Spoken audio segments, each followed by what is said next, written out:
It's only right that I pass the mic to you.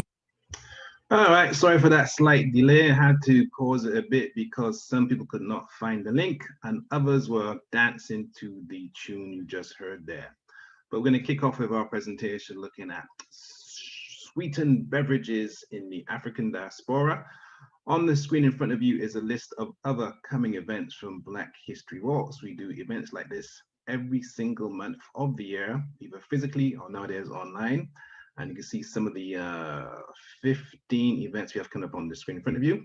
And if you want to come to them, you just click on our website and go to the appropriate event and just book your free ticket, or sometimes we actually charge money sometimes, but not for this one.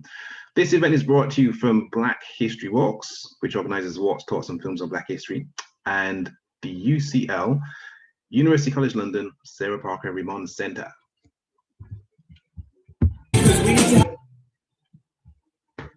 This session is going to be recorded for posterity, for future reference, and I'll show you where you can access it later on. When it comes to this event, we're going to take questions after our speakers have finished presenting. So once all 4 of our presenters have finished doing their presentations, we will take questions using the chat function.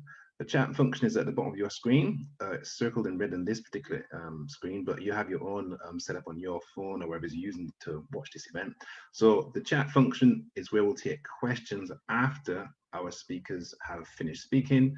If there's any what they call Zoom bombing or any kind of inappropriate or rude behavior in the chat box, we'll just kick the person out. We'll just fling them out one time. So don't behave badly in the chat, otherwise we'll just chuck you out.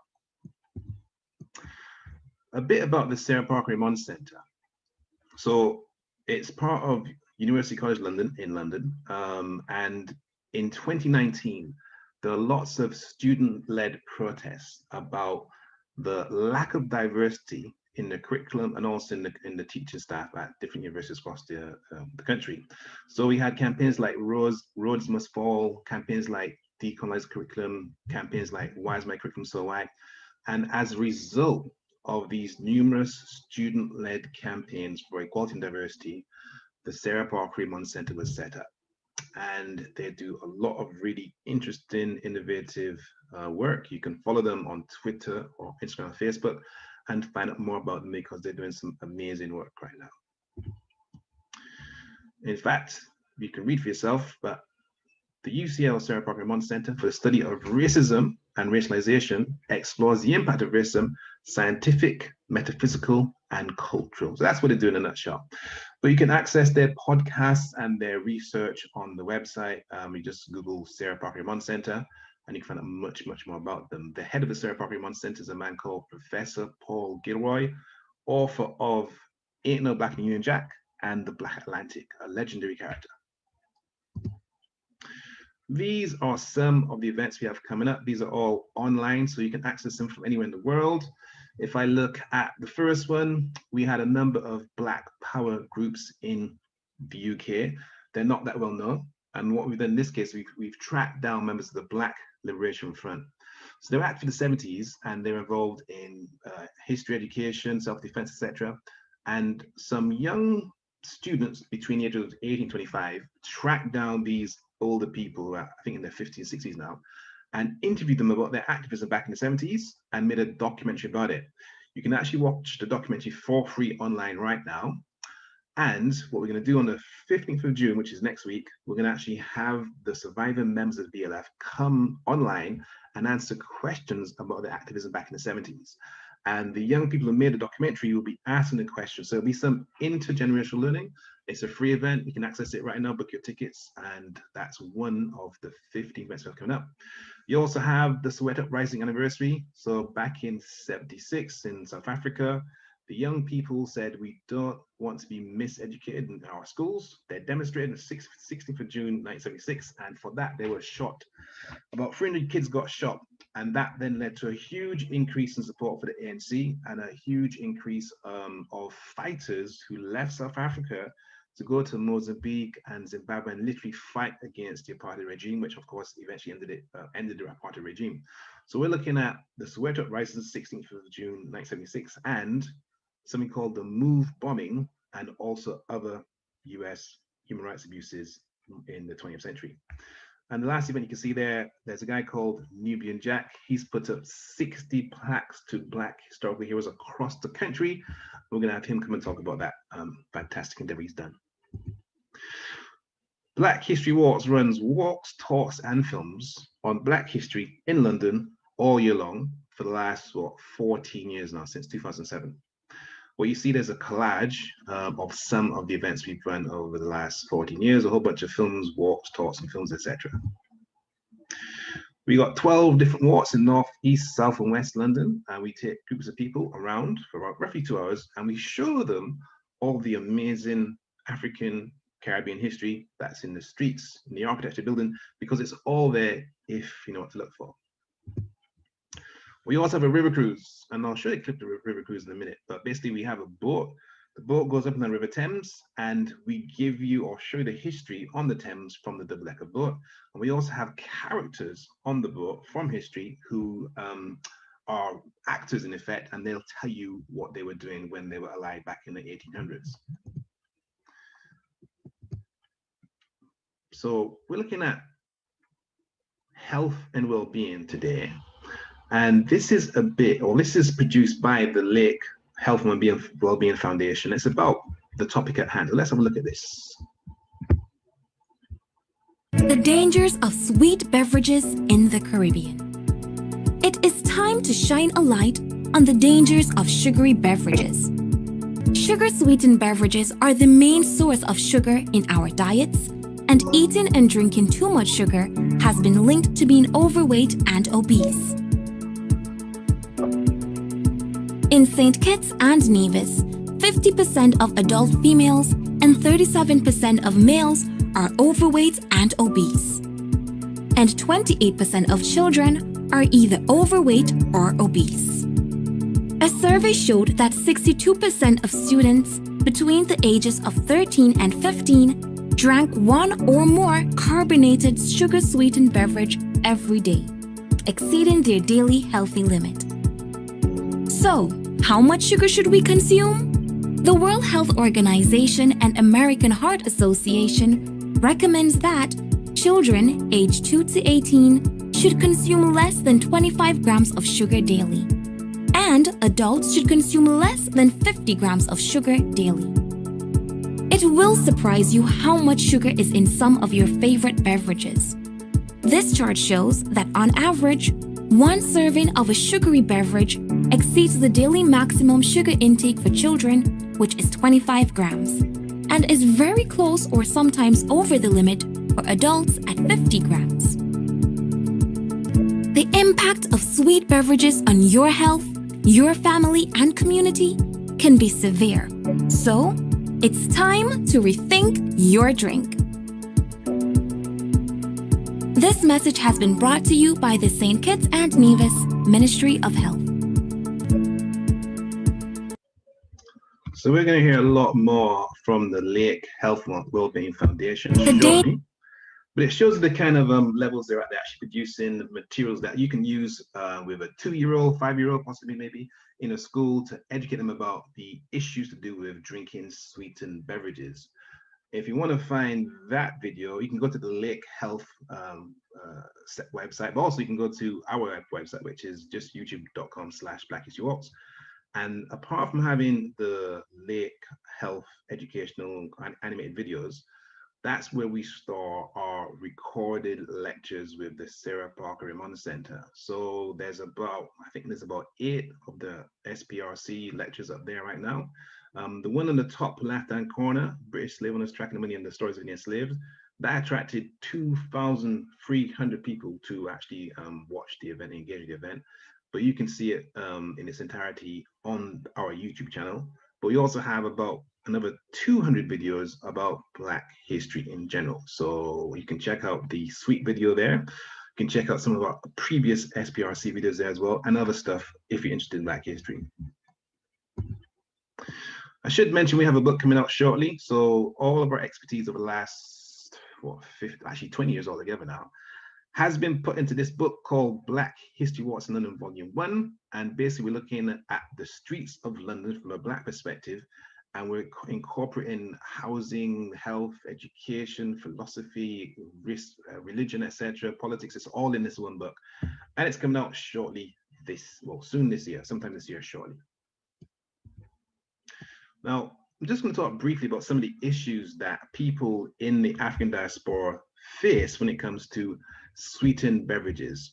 So this is from the Independent, 29th of March, 2017. It says, well, you can see what it says there. Coca-Cola's products, Sprite and Fanta, may be poisonous, rules Nigeria court. So you can check that out for yourselves. But this is a really interesting story. So let's just have a look at a few examples from this article. A High Court judge in Nigeria has ruled that some popular soft drinks sold in the Coca-Cola brand could be poisonous. Bottles and cans of Fanta and Sprite in Nigeria may soon come with written health warnings after Justice Adebayo Oyebanji ordered the Nigerian bottling company, NBC, local manufacturer of the soft drinks, to place labels on the beverage to inform consumers against drinking them with vitamin C, contrary to CNN report citing local sources. Coca-Cola said the claims are inaccurate and unsupported by science. All our products are safe, blah, blah, blah, blah. I wouldn't even read that there, it's not worth reading. But if I go to the next paragraph, Mr. Adebayo's drinks company attempted to export the drinks to the UK in 2007. However, the beverages were confiscated in the UK by UK customs, and after being tested by UK health authorities, they were deemed unsafe for human consumption and destroyed. Right?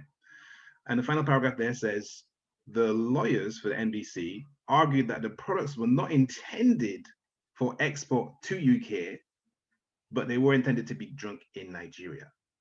And that defense was rejected by the judge. So you could do a whole half an hour on that all by itself. The fact that something's been produced in Nigeria that's unfit for human consumption in England, but the people who are producing it say, well, you know, we didn't plan to sell it to England, we plan to sell it to these Nigerians. That gives you an idea of the kind of obstacles that people in the African diaspora are having to deal with when it comes to just having a soft drink, because there's many vested interests both in the Caribbean and Africa when it comes to these sweet drinks, which make some people a lot of money, but they have health issues.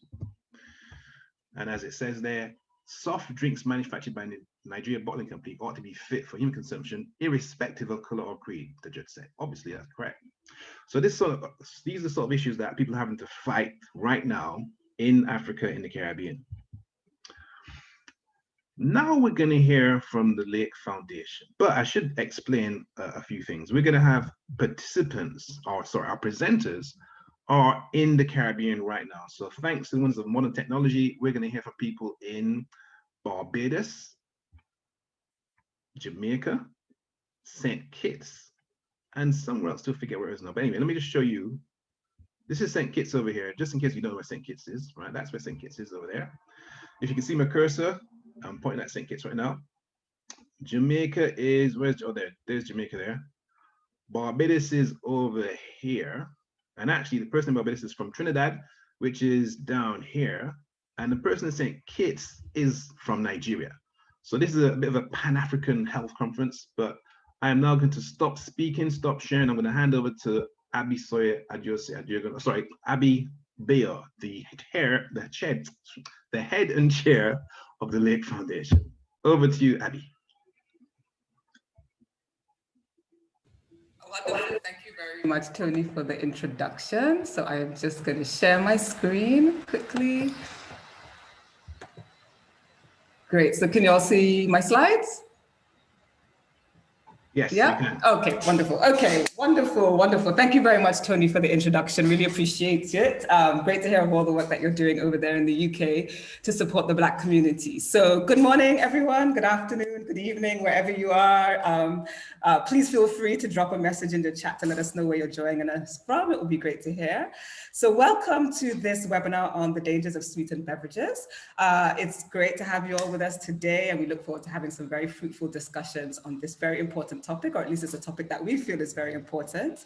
So as Tony said, my name is Abby Begho. I am the founder and director of Lake Health and Wellbeing, and it's really a pleasure to be your moderator today. So just to tell you just a little bit about Lake Health and Wellbeing. So we are a public health NGO based in the beautiful Twin Island nation of St. Kitts and Nevis, as Tony pointed out on the map. So our aim is to improve the health and well-being of our local, regional, and online community. And we do this through research, through health education campaigns, through public health interventions, and health education events like this one today. So today, we're delighted to have teamed up with Black History Walk, so thank you very much, Tony, to highlight the health harms of the overconsumption of sweetened drinks, which is a huge contributor to the high rates of non-communicable diseases in the Black community throughout the world. So we have three fantastic speakers who are going to, from across the Caribbean, three fantastic speakers from across the Caribbean who are going to delve into various aspects of this topic. So today we're going to start off with Francine. Firstly, Francine is the program manager at the Heart and Stroke Foundation. She's going to talk to us about the challenges with sweetened beverages and their link to obesity and non-communicable diseases in the Caribbean. Well, they're going to move on to Rachel, who's based in Jamaica. She is the Caribbean Country Coordinator for the Global Health Advocacy Incubator, and she's going to talk to us about barriers to progress with a specific focus on industry interference. And then we're going to hear from our very own Isalean Phillip. She's the Advocacy and Research Officer at Lake Health and Wellbeing, and she's going to talk to us about solutions, campaigns, policies, and examples of success. So after Isalean's presentation, we'll move into a Q&A session. So then you can ask any questions that you would like and pose them to any of the speakers that you would like. Please put your questions, I'm going to say, into the Q&A box so that we can take your questions.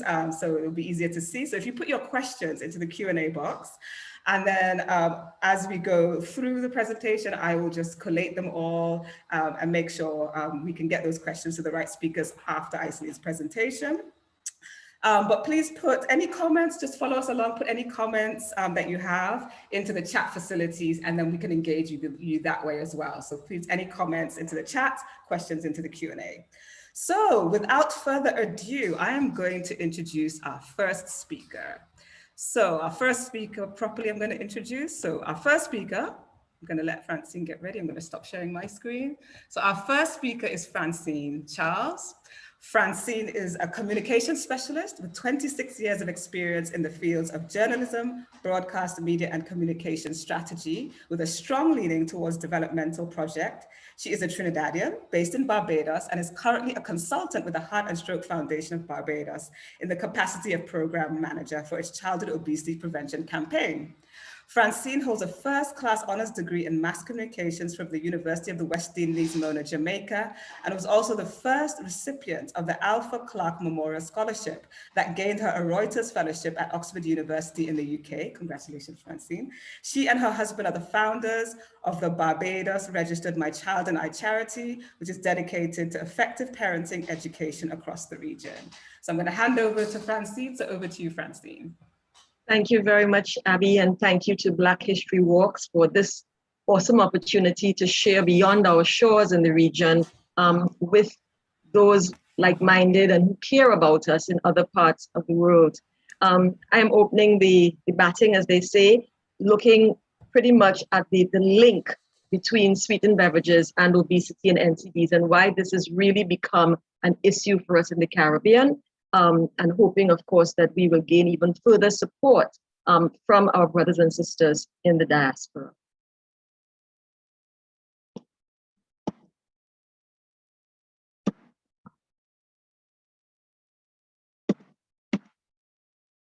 I'm going to try to share again.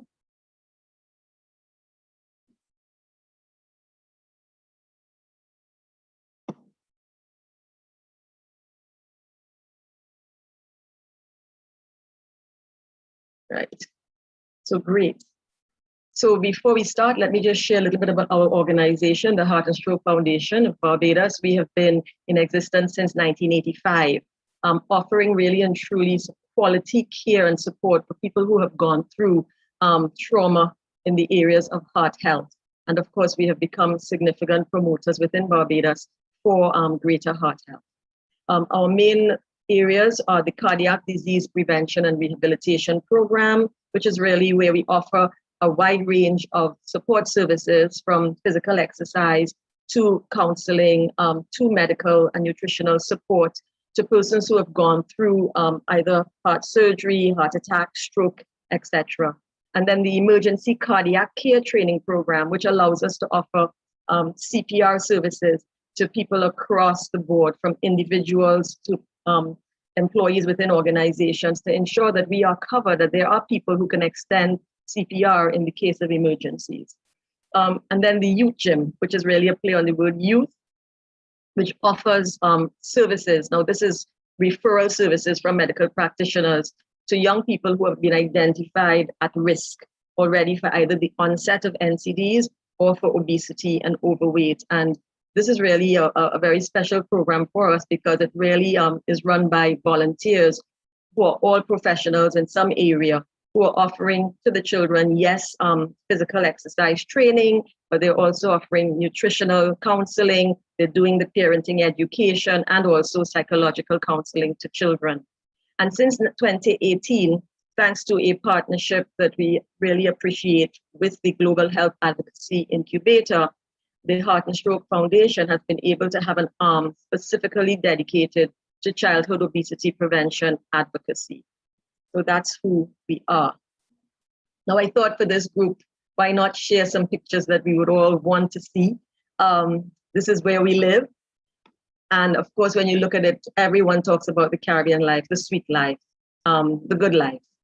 But truly, we are becoming too sweet. It's almost like that which is your strength then becomes your weakness. And this really has to do with the fact that we are becoming more and more addicted to sugar and sugary products, due heavily to the kind of environment that's being created around us.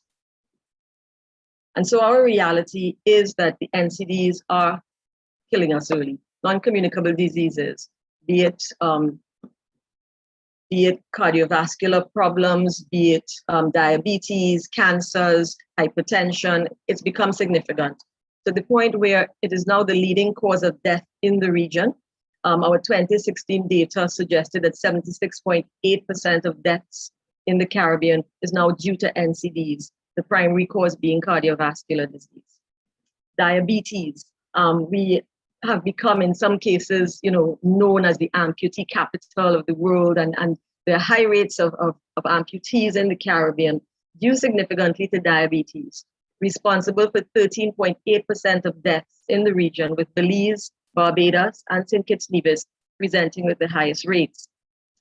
CARICOM, which is our Caribbean Public Health Agency, their data is showing that the Caribbean now has the highest prevalence of hypertension in the Americas, between 27.1% at the highest level and 20.9% at the lowest. And at the same time, we're also experiencing not just this issue at an individual level, but it has become, and has been for a while, a true national burden, especially as small island developing states. We are not considered among the rich countries. To be faced with this kind of burden in just one area is difficult. And so I just took a snapshot of some of the data that I found. In Jamaica, the NCD cost from 2015 to 2030 is already estimated at $18.45 billion US. In Trinidad and Tobago, the financial cost of diabetes just for healthcare in hypertension and cancer and diabetes is at $1.29 billion. In Barbados now, NCDs account for 60% of our country's health expenditure. And the direct and indirect economic cost of NCDs, and this work was done by Professor Carl Theodore at the University of the West Indies, showed, and this is quite recent, that in Barbados, we are losing over $375 million annually, both in the direct cost and the indirect cost, which has to do with loss of productivity, etc. And then the one that is dearest to my heart, the problem that I think has made all of us kind of, take this situation even more seriously, is the issue of our children. The World Health Organization has described childhood obesity now as one of the most serious global challenges of the 21st century. 1 in 3 children in the Caribbean is considered obese or overweight. WHO research expects that number to reach 50% by 2030. And the medical experts across the region have warned that childhood obesity is inextricably linked to the onslaught of NCDs as children become adults. So we now have a CARICOM challenge. And I say we now have it because it's almost like there's a new level to the word challenge. because since September 2007, our governments had sat down and realized that something was wrong. And actually, we talk about the Port of Spain Declaration, which they call Uniting to Stop the Epidemic of NCDs in the Caribbean. And it was significant for the region because our decision at the CARICOM level actually triggered us a global response. And since that period, they've had UN high-level meetings to look at NCD issues almost every 2 years. And even in the region, every year in our communiques after CARICOM meetings, this issue is touched on. So much so that then the NCD and their risk factors were targeted for the UN Sustainable Development Goals that we are all now working towards. This was September 2007. It is now 2021. You all can do the math on how many years have gone. And across the region, the report is the same. Most of our Caribbean countries are showing a 0% to 3% chance of reducing our NCD challenge by 2025, which is the first goal target. The 29 data for Barbados, and I can tell you because we are all working together across the region on this work, that I don't think any country stands out as an anomaly, that our school food environment continues to be highly obesogenic. In other words, it is building an environment that makes it very difficult to make healthy choices. And it's becoming challenging for young people to navigate, especially within the context of very effective marketing strategies, as obviously the industry tries to map out more and more territory. And despite the various educational initiatives, behavior change is extremely difficult within that environment. And therefore, we really need an implementation of effective and enabling national policies. And this has been prescribed by the WHO across the globe. So enter civil society. And this is really a very, very special time for civil society. We've always had non-governmental organizations in the Caribbean, but we're at a different place. The civil society has come to a place where we are realizing the strength of, first of all, our collaboration, and also the fact that as people, we do have rights. And so since 2018, there has been quite a massive move across the region. Where Heart and Stroke Foundation in Barbados, we work with Heart Foundation in Jamaica, we work with the Healthy Caribbean Coalition, who then also has an arm for the CSO Action Team, Civil Society Organizations Action Team across the region. And that's how we are so close now with the Lake Health and Wellness, because we're all working together. Within Barbados alone, we now have a coalition dedicated to childhood obesity prevention, where we have 25 organizations led primarily by some of the medical practitioners or CSOs in the medical field, but we also span a wide range of organizations that are really concerned about the issue. So we have the media, we have Kiwani's groups, we have the church, and of course the youth groups. And what we are doing is that we have amalgamated our strength to call strongly for the support of World Health Organization evidence-based policies. The World Health Organization has suggested to governments a 6-pronged package that they believe will help with the reduction of childhood obesity. In the Caribbean so far, I think these are the 4 areas that we have been looking at, which is effective school food policies, which include a ban on the sale and marketing of sugary drinks and unhealthy foods in and around the schools. What we're saying is clear the environment, start our children in a right, conducive environment, and at that point, it will become easier for them to maintain a certain lifestyle. No less than a 20% tax on sweetened beverages, so that we can see a reduction, because of obviously the demand for sugary drinks can be quite inelastic. And so it's broken, we are seeing, by 20% and over taxation.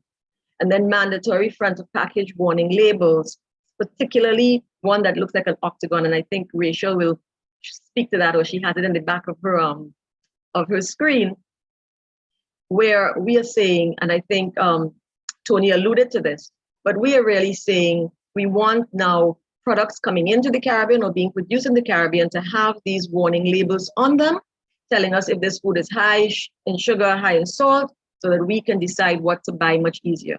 I don't know if any of you have probably tried to read the back of pack labels. Can be difficult if you are not in the medical field. And then we're also looking at the restriction on direct marketing to children. And people say, why sugar? Now, first and foremost, just to be very clear, I think across the board with all our organizations, we are not saying it's just sugar. We know that salt is an issue. We know that fats are an issue. That's not the point. We have been talking about unhealthy products in general, but we are targeting sugar. Even at the global level, sugar has been targeted because of its truly addictive nature. And so we say, why sugar? So we look at the global stats. And this I'm using Barbados's because it was quite traumatic, which is that this consumption of sugar-sweetened beverages, especially in the young age group, ending around 35, Barbados's figures, consumption rates tripled that of the global average. So clearly, the consumption of sugar-sweetened beverages and sugary products is just extremely high. We go to the schools, and we had an audit in 2019 by the Caribbean Institute for Health Research, and look at what we found, that sugary beverages, 100% across all the schools being sold, and very high consumption. When you look for your vegetables, and you look for your fruits, and you look for your non-SSB, non-sugary products, the figures become very small. And then we look at what's in the drinks. I think the video that St. Kitts showed, indicated that WHO says children should really have no more than 6 teaspoons of sugar a day, or 25 grams per day. And look at the drinks. In one can, we're drinking 40 grams of sugar. So something obviously is quite amiss, and people have been asking, because of the addictive nature, is sugar has become the new tobacco. And we look at the juices, products that have been marketed to us as having fruit in them, and these lovely pictures. And as parents, I did it, went away thinking, oh, I'm making sure that my children have an intake of fruit, only to find out that these drinks have as much sugar in them as a power aid, which a lot of children are drinking, whether they're athletes or not, and as much as a Sprite. And we know that when children and even adults are drinking these, they don't put it away. They'll say, okay, I'll drink a third of it and put it away for tomorrow. We drink one in a gulp, and then we probably have another one later on in the day. We have seen, because of the work that we have been doing, we have seen some signs that we can celebrate. In Trinidad, we are seeing the ban in schools with these drinks. Bahamas is also looking at a ban at government facilities, healthcare facilities, and public schools. Grenada has made a point in 2020 that they're going to push for it as well. Jamaica in 2019 implemented a policy looking at restricting the drinks at a gradual level. Barbados, we don't have one yet. In May this year, our Chief Education Officer signaled that there's an intention to implement a school nutrition policy by the start of the 2021 term. And we have seen some movement, but we are awaiting the official announcement from Cabinet. In the meantime, however, as we wait for our governments across the board, because there are a number of governments that are still yet to move, school educators seeing the issues have gone ahead of the game. And we've worked with 6 of them who said, we want to see something different in the schools. And in September 2019, they actually had a ban across the school against the sale of sugary beverages. And I'm happy to say that even during COVID, when we did check in, there was still real effort to maintain and to be compliant to this new rule.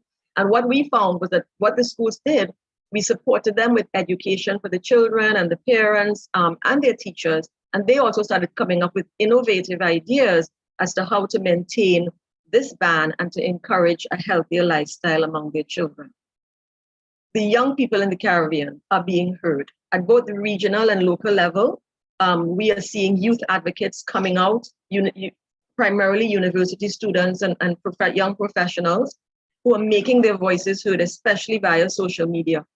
Things that we couldn't do, I guess, back in the day. They are able to now tag their politicians and say, look, we really want a change. And as coalition members, as CSOs working together, this is happening across the region. We're going everywhere. We've been going to the media, we've been going to schools, we're having higher level meetings, trying to bring home the fact that something has to be done about sugar-sweetened beverages and sugary products and unhealthy food in general. But this is a major issue that has to have some kind of courageous action at a national level to ensure that our people are being protected. In 2018, we did a poll in Barbados that showed that the public was also supportive. Now, it doesn't mean that if when we talk to individuals, they say, oh gosh, you know, I love my soft drinks or whatever. But as a collective people, they have recognized the issues. And what we found was that 99% of Barbadians said that government needs to play a role in this. I think it was 88% are very concerned about the children and their obesity. The 89% supported front of package warnings, and there were quite a bit of support for the policy. I think we had 92% supporting a national policy within the schools. And at the governmental level, we've also heard the voices. And I thought I would play one that I know of the Prime Minister of Barbados, who I know has had quite a voice during the COVID activities. And she's also been speaking out on the issue.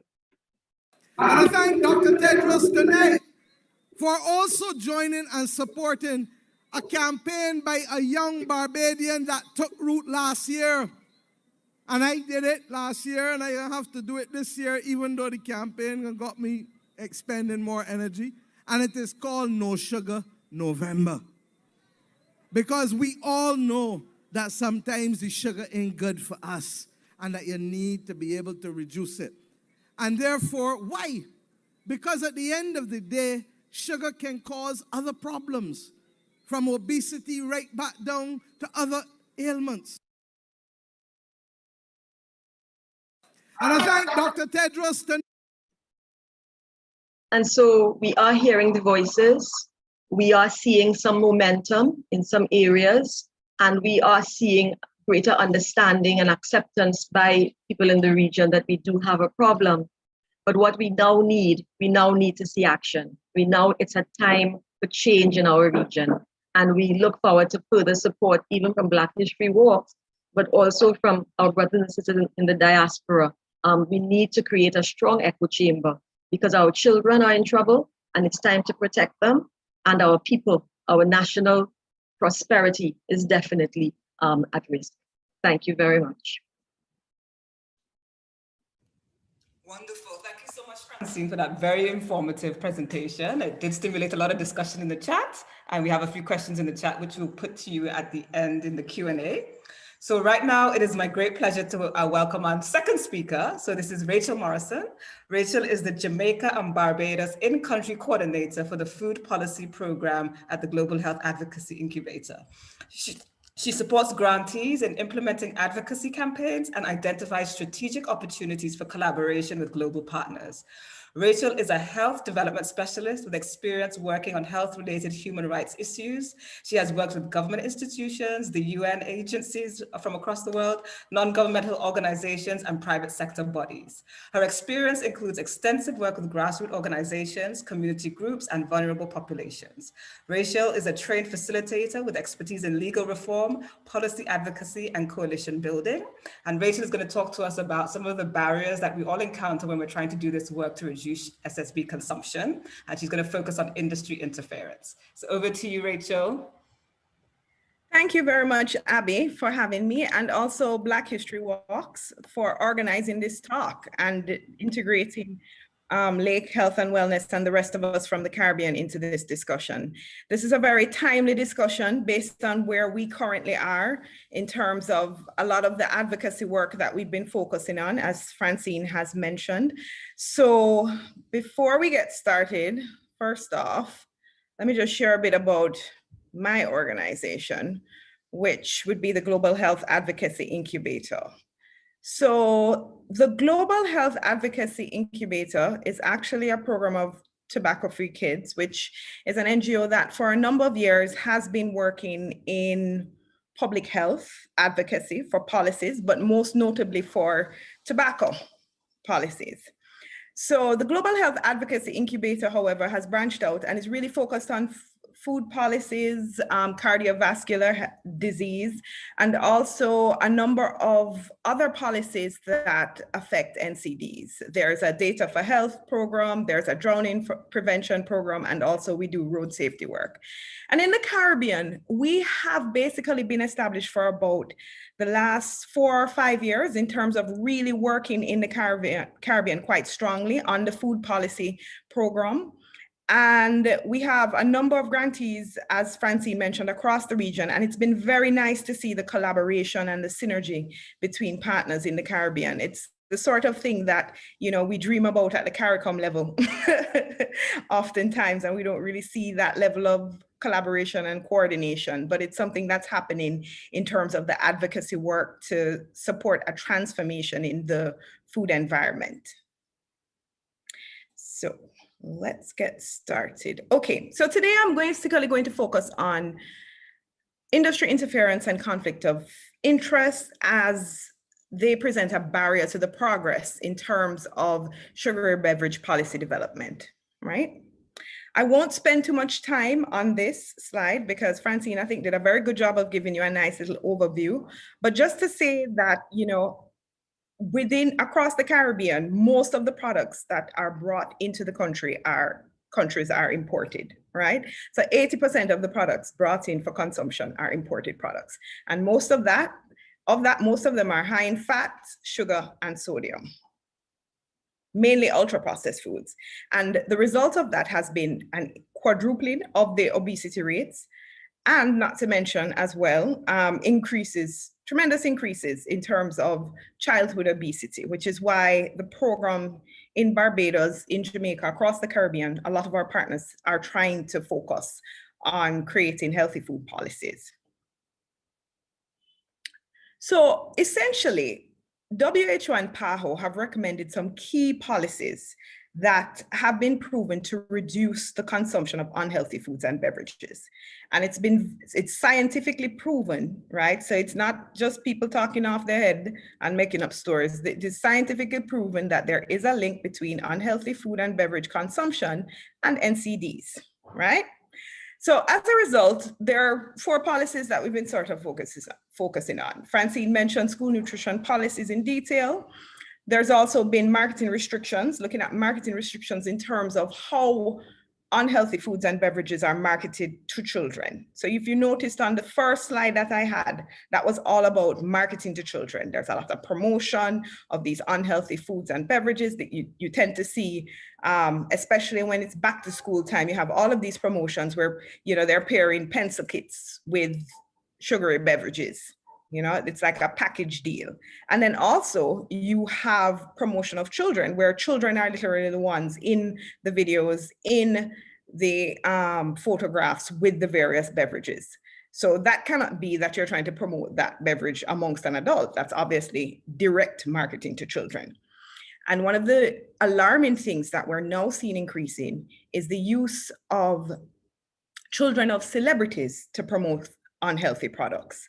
So you will find there's a dancehall artist who has a son, and he is now promoting a soda beverage, you know? So they're using the children of celebrities to kind of gain additional traction amongst children. Front of package warning labeling. I know in my background, you can see my front of package labeling advocacy. And essentially what this is that, you know, we have a lot of scientific evidence that the octagonal warning labels, which have been applied in Chile and are also going to be applied in Mexico, are very, very useful for easily identifying foods that are high in fat, salts, and sugars. So instead of, as Francine said, going around the back and looking at this package and wondering, you know, trying to remember your high school math skills on top of scientific breakdown, you can easily identify whether a product is high in fat, salt, and sugar. And we have to remember, one of the things that is very pervasive in our school, in our food environment, is sort of very misleading information around food and beverage. So for example, you will see healthy, great source of energy, and it's loaded with sugar, right? We've had numerous cases where a product like cran water, which is supposed to be, which has been promoted as a healthier alternative to juice, yet still it still has a very high content of sugar in it. You know, you will find that you have persons who are diabetic who think that they're doing the right thing by taking a cran water because of how it's promoted, not realizing that it's very high in sugar. So there's a push for front of package warning labels. And currently, right now, how it works within our jurisdiction is that there's a regional standard that is first developed, and then that filters down into national standards in countries across the Caribbean. And it has been a battle royale, which we'll get into a bit later on, with food and beverage industry about the promotion of front of package warning labels in the Caribbean. And then, of course, sugary drinks taxes. Barbados and Bermuda to date are, and somebody can correct me if I'm wrong, the only countries who have SSB taxes currently in place. Barbados at 10%, Bermuda is at something like, I think 60 or 70%, you know, which is great. And SSB taxes are essentially very important for reducing, for leveling out the cost of sugary drinks. Sugary drinks, if you go into any supermarket, they're some of the cheapest products that you can find in terms of beverages. So by putting on the tax on the products, it's similar to tobacco. You want to increase the price, so you will have reductions in terms of purchasing that product. And there's good evidence coming out of Mexico that has a good sugary drinks tax in place. And they're actually finding that that has led to a reduction of consumption of sugary drinks and an increase in the consumption of water.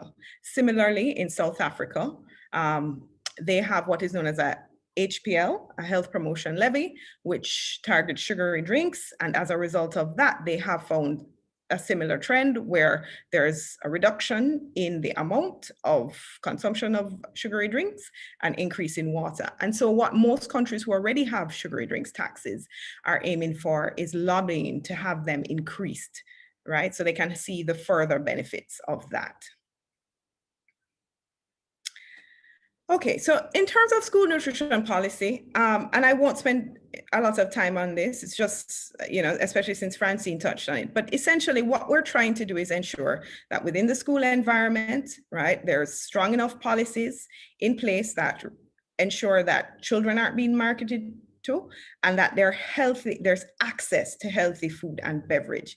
I mean, when you think about it, it's quite shocking that in countries in the Caribbean, across the Caribbean, where you're always hearing on the news the issue of the farmers and how farmers have their fruits and veg and products and they can't get any markets for them, that within the school environment, there isn't that connection being made where the healthier products are gaining access to those entities, right? However, all of the unhealthy food and beverage products are in the schools. They have all the posters and placards all around on the notice board, on the school books, everywhere, right? So it's with having a good school nutrition policy in place is really aimed at addressing that issue. And then we spoke about the taxes. Again, we're trying to shift up and ensure that, you know, for those who don't have sugary drinks taxes, they're put in place. For those who do, that they are increased. And I will make an additional point here that for our context, right, because cultural context is everything. Within our context, we do know that, you know, we tend to mix drinks a lot, you know? So we'll take our squash mix, you know, and beverage squash mixes, powdered drinks, and then we mix drinks. Just because they're mixed, I mean, those have just as much sugar as if you purchase a sugary beverage from a store or a juice drink from a store. So one of the things that we're lobbying for is trying to make sure that that is also included in terms of sugary beverage taxes where they haven't been included. And then front of package warning label. Yeah, we spoke about this earlier. The idea is that on your products, you clearly at the front of the label, you see high in fat, high in salt, high in sugar, because it's very easy, you know. And recently there was a study done by the University of Technology in Jamaica, PAHO, and the Ministry of Health, which proved that within our local context, using this kind of warning label performed better than the GDA, which is the American GDA, where you have all of the different, you have the percentages, and from the percentages, you see which one is higher, as well as the Nutri-Score, which is the one that they're using in Europe, where you see the different color schemes, and from that, you're supposed to be guided in terms of which products have higher contents of fat, salts, and sugar. So this one is fairly simple, because at the end of the day, you just see the black label on the front of the package that clearly says high in fats. And one of the things that they're finding coming out of Chile, where they have fully implemented this, is that up to even children can easily identify whether or not a product is high in fat, salt, or sugar, because they recognize that symbol very easily. And it has also assisted in terms of the school nutrition, the school environment, where vendors and concessionaires who have contracts with schools, they can easily understand which products would not be allowed, because what they've done is restricted products that carry those labels from being sold in schools. All right, now we get into the meat of the matter. And I think I'm going to use Francine's cricket analogy and say, okay, this is how we kind of steady the innings, right? Which, if anybody who has been watching the cricket this morning knows that we definitely need a steadying of the innings at this point. So it's important for us to talk about conflict of interest when we also look at industry interference, right? Because within the context of our small island developing states, we tend to have a lot of natural conflict of interest, where just by virtue of which business person overlaps being a politician or has investments, or who knows who or who is related to who, right?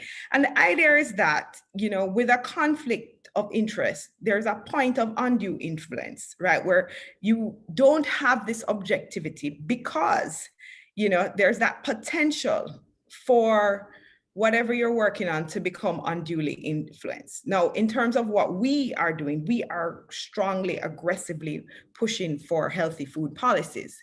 So of course, you know, when we talk about food and beverage industry, where we're talking about companies that manufacture food and beverage products, there are inherent conflicts of interest in involving them in the policy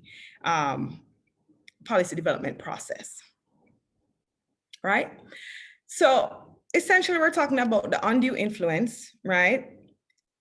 We're talking about competing priorities. Now, it's very difficult, and even with I want to say, even with persons who, you know, would normally have the best of hearts, you know, it's very difficult to then have someone like that sit at a table and have discussions around NCD policy and not expect that, you know, they're going to also think about the implications for their business, right? That shifts their ability to be objective, right? If you have somebody who is in food and beverage and they're at a policy discussion around energy, for example, and even then there's conflicts because, you know, they have to pay for cost for their production, but I'm trying to think of something that is not directly related to them, right? All right, let's say it's beach management. Then you have, you know, you can kind of expect that they could be fairly objective, unless they have a conflict of interest because, you know, they know somebody who runs that particular beach. But to have them at the table when it comes to food policy development is extremely challenging, to say that, okay, they're going to put the best interest of the population first and the health and wellness of people over the profit that, you know, of their business. Because let's face it, these are profitable businesses.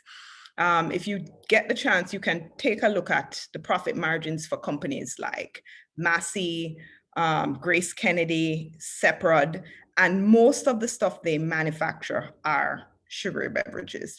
They have a huge chunk of the market in terms of sugary beverages. So they are making chunks of money. With Cinco, how could I forget that one?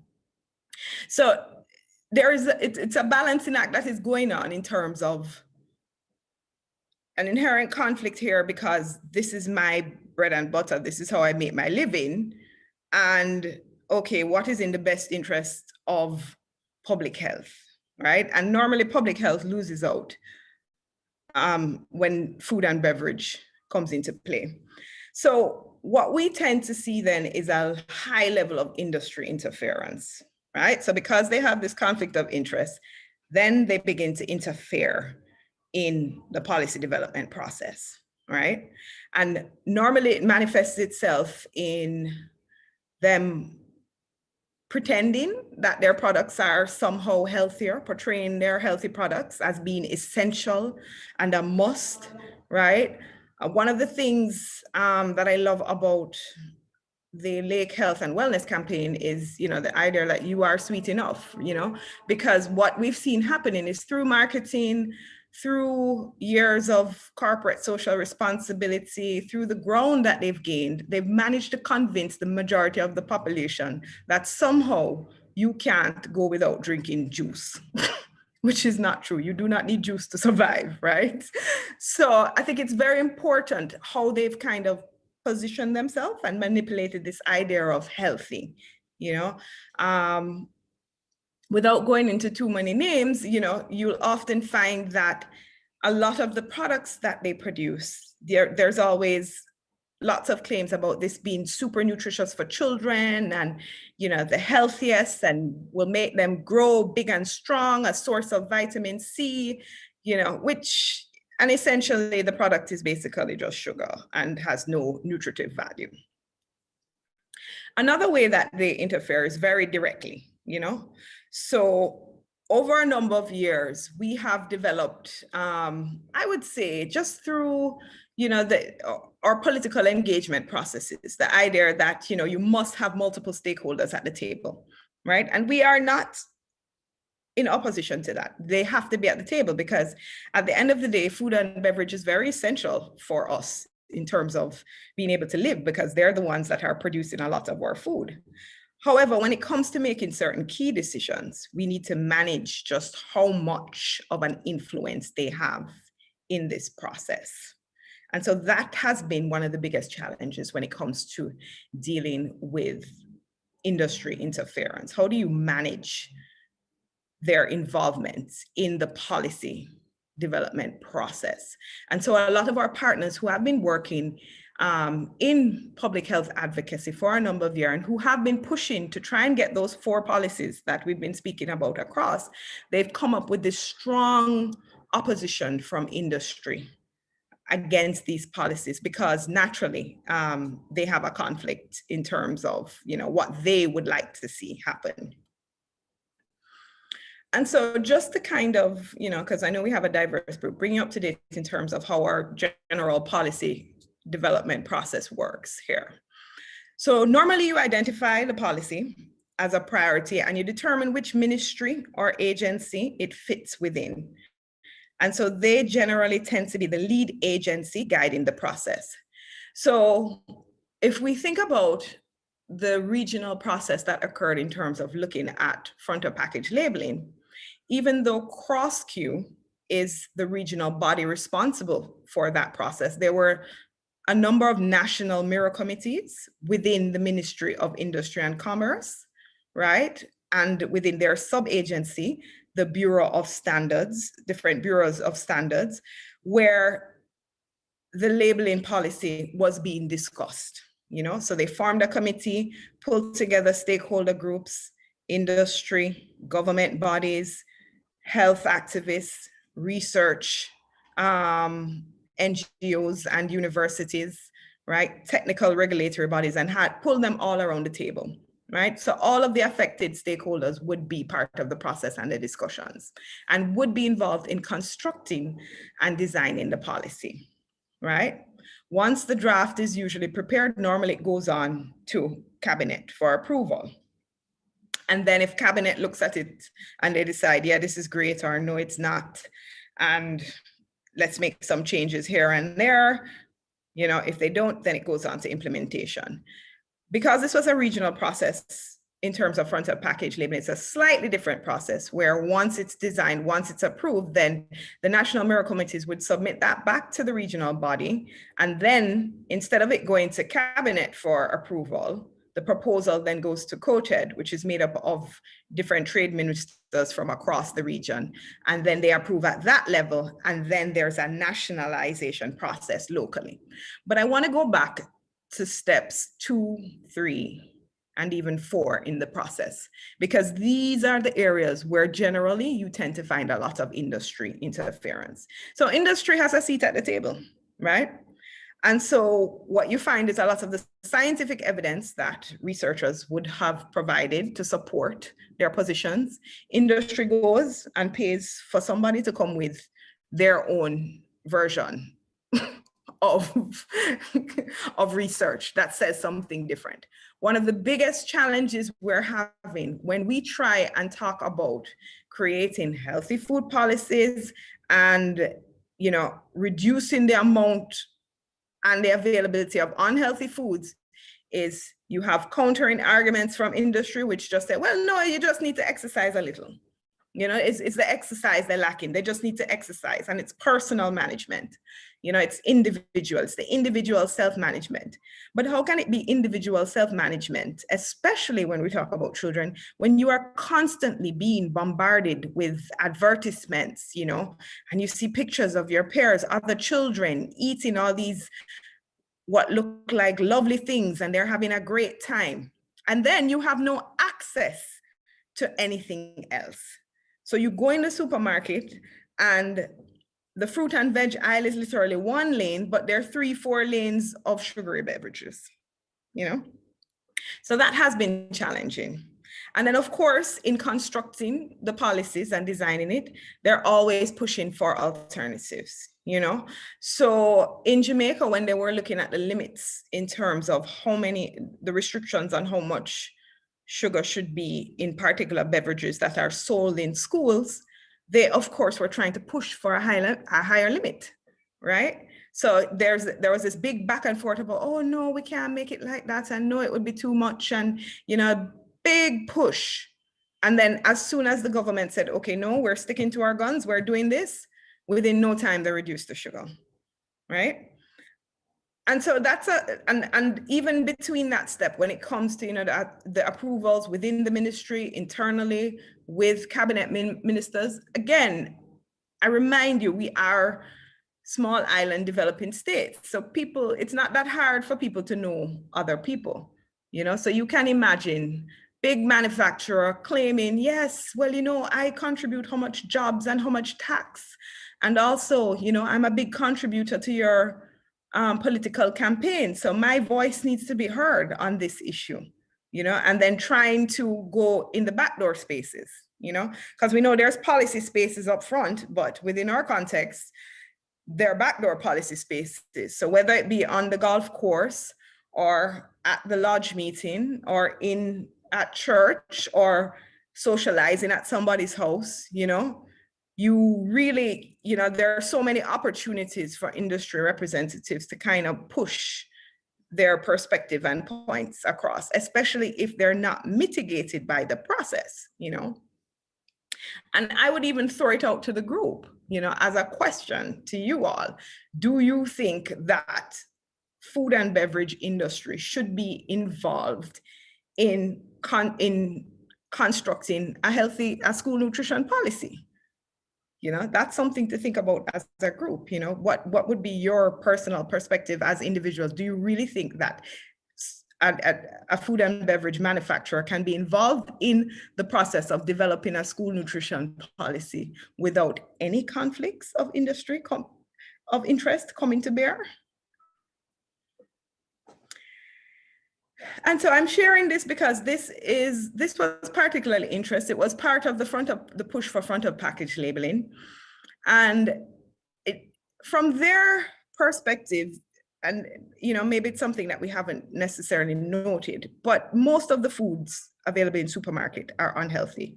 So naturally, most of them being unhealthy, they would attract warning labels, because that's the point. The point is, if the product is not unhealthy and is not at a particular threshold, you know, and I have included, let me just, well, I'll share it with you in a second, the threshold levels, where the idea is that the warning labels are based on the PAHO nutrient profile model, which is basically thresholds that PAHO, which is the Pan American Health Organization, has designated as unhealthy, right? So you shouldn't have products that are over this level.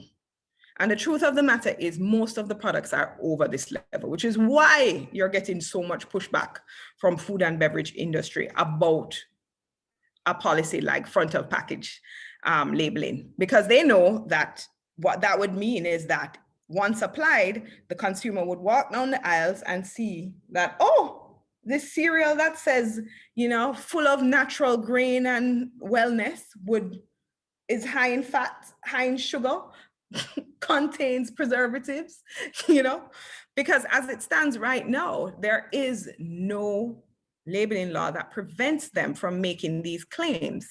In truth and in fact, a lot of people don't know this, but within our local context, it's really more of a gentleman's agreement that most food and beverage manufacturers are operating off of, where they're just complying with what would be international best practices and standards and existing health regulations around food and food products. But there is no official labeling standard that says you must list in detail all of the items which are contained in your product.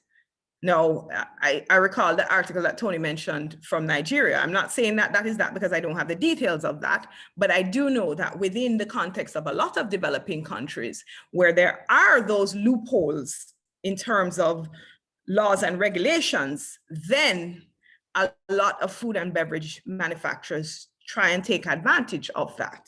And so for a lot of our products, if you're not required by law to put how much sugar or get the sugar content of it absolutely correct, because there are no repercussions for that, that's a problem.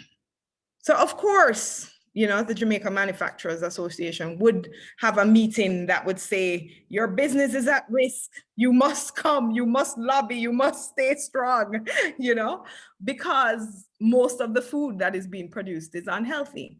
And what we have seen, right, I will use the UK context as an example, where there has been strong government regulation, right? So for example, when they did put in the sugary beverage tax in the UK, right? Or levy, I think it's a levy, it's not really a tax. I can't recall.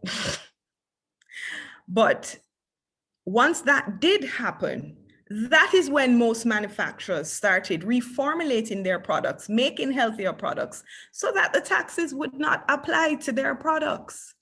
And so really, you know, there's a lot of pushback from industry and this claim that, oh no, we can't do it. It's going to cost us this and that. But when they have to, they actually can do it.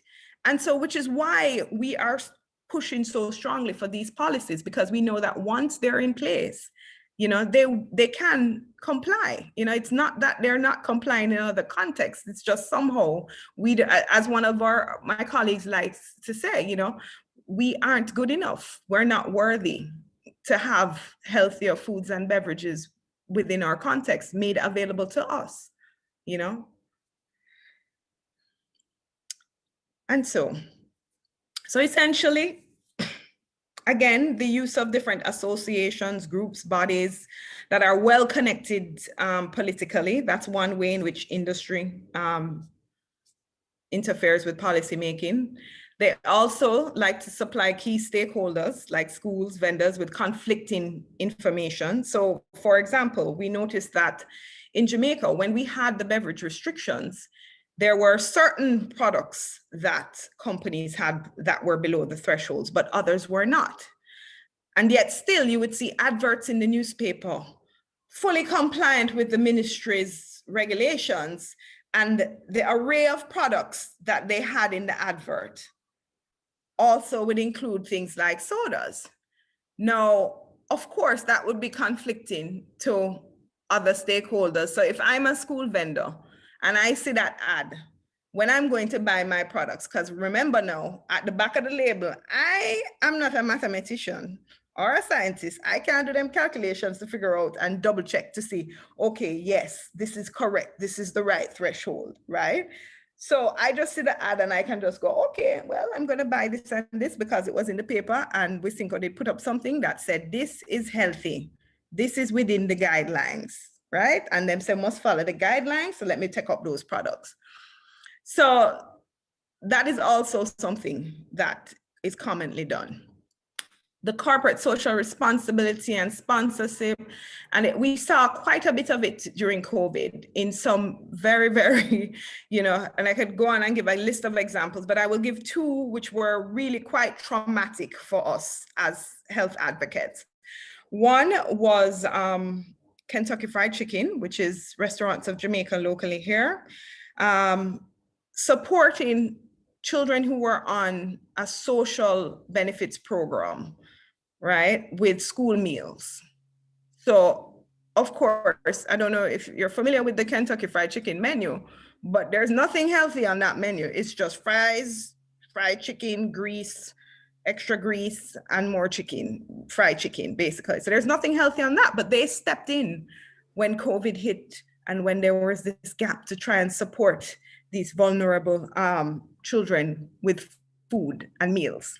Right, that puts them in a very strong position with the public, right, without thinking about what it is they're actually doing. There was another beverage company who stepped in and provided Malta to an old age home. Now, if you know anything about most persons who are in an old age home, most of them already have chronic diseases. They really don't need extra sugar as a donation. So, those were two very glaring cases we saw during COVID of the sponsorship of that influence, trying to promote themselves as being, good corporate citizens. And of course, we spoke about the promotions linked to back to school as well. Hey, Rachel, sorry to interrupt. So time is running away from us. I'm almost done. So okay. I didn't, and in my head, I was like, oh, I won't have enough time. I'm going to be so short. Okay, sorry. So my apologies. All right, very quickly. Strategies for countering industry interference. Some of them we've applied. I'll just highlight 3 of them. You guys will have access to the presentation after. So, a lot of the work that our partners have been doing is really exposing the industry actions to ministries, policymakers, and the general public. And I would say it's context specific in terms of how this is generally done, building public awareness about the negative practices through op-eds, investigative journalism, feature stories. I think discussions like this also helps to build that awareness because, when you come away from these spaces as individuals, you will also have these discussions. And then another key one that Francine mentions was the idea of building these coalitions that were strong and provide cover for individual organizations, ensuring that they can kind of stand up to these very powerful corporate entities. And this is just my reflection. Essentially, it's a complex network of private and public actors, activities, customs and traditions, regulations, physical and economic conditions that determine what each person in the Caribbean eats every day. Our job as advocates is to navigate these conditions and promote policies that are in the best interest of public health and the lives of our people. My apologies for going on too long. But thank you very much.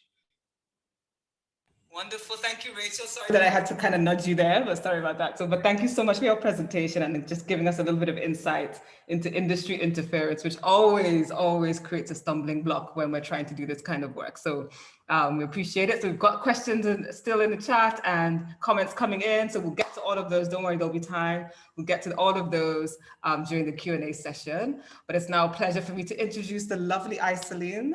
Isalean is my Advocacy and Research Officer here at Lake Health and Wellbeing. And Isalean is a policy professional with over 5 years of experience working on various aspects of policy development, including conducting research, policy analysis, advocacy, and project implementation. She works with civil society organizations, governments, and international agencies to develop evidence-based policies and implement projects that advance social and sustainable development. Isalean is currently the Advocacy and Research Officer at Lake Health and Wellbeing, and she is leading the implementation of the Your Sweet Enough Health Education campaign, which advocates for reducing consumption of sugary drinks in order to lower obesity rates and combat the prevalence of non-communicable diseases in St. Kitts and Nevis. So Isalean is going to talk to us about solutions, campaigns, and examples of success. So over to you, Isalean. Thank you so much, Abby, for the introduction. So I am really pleased to be here, and thank you very much to Francine and Rachel. You guys touched a little bit on all of the things I'm going to discuss, so really, really great introduction. So I'm just going to dive right in, especially since Abby already gave an overview of Lake Health and Wellbeing and exactly what it is we do and who we are. So today my focus is on solutions, campaigns, and examples of success. So going a little bit deeper into the prescribed policies and the kinds of advocacy campaigns that we have been doing across the Caribbean region in order to educate and inform and also call governments and institutions to action. So just to give you a little bit of context in terms of what solutions we're talking about. So we are understanding the problem that Francine gave us a very good overview on. The problem is essentially the high prevalence of obesity and NCDs across the region. And for the solutions, we really require them to be multifaceted in order to raise health consciousness among the diaspora, among the population, among consumers, in order for us to influence behavior change. And ultimately, what we're trying to do is shift Caribbean culture and attitudes around drink and food consumption. So really that's the objective of what we're trying to do in terms of the types of solutions that we're trying to identify in order to change culture and change behavior, which we know is actually one of the most challenging and one of the most difficult things to change. It takes the most time to change culture, especially when it's something that has been ingrained for so long over time. And so this is where advocacy comes in. So I want to talk a little bit about the role of advocacy and why we as civil society organizations are really advocating. And, you know, when you think about advocacy, well, I tend to think about it as twofold. So first, you want to think about it as we advocate in order to call governments and institutions to action by implementing policies. Then we also advocate in order to spread public awareness. So we advocate in order to educate, to sensitize, and to mobilize the public. So when we're talking about solutions, the solutions I'm going to talk about today, you can think about them in kind of two chapters, two pillars, where I'm going to focus on advocacy for policy and the kinds of advocacy work that we do in order to inform and educate the public, which is where much of our campaigns and public education campaigns come in. So advocacy for policy solutions. I'm going to focus on essentially three, which we've Francine and Rachel have touched on already.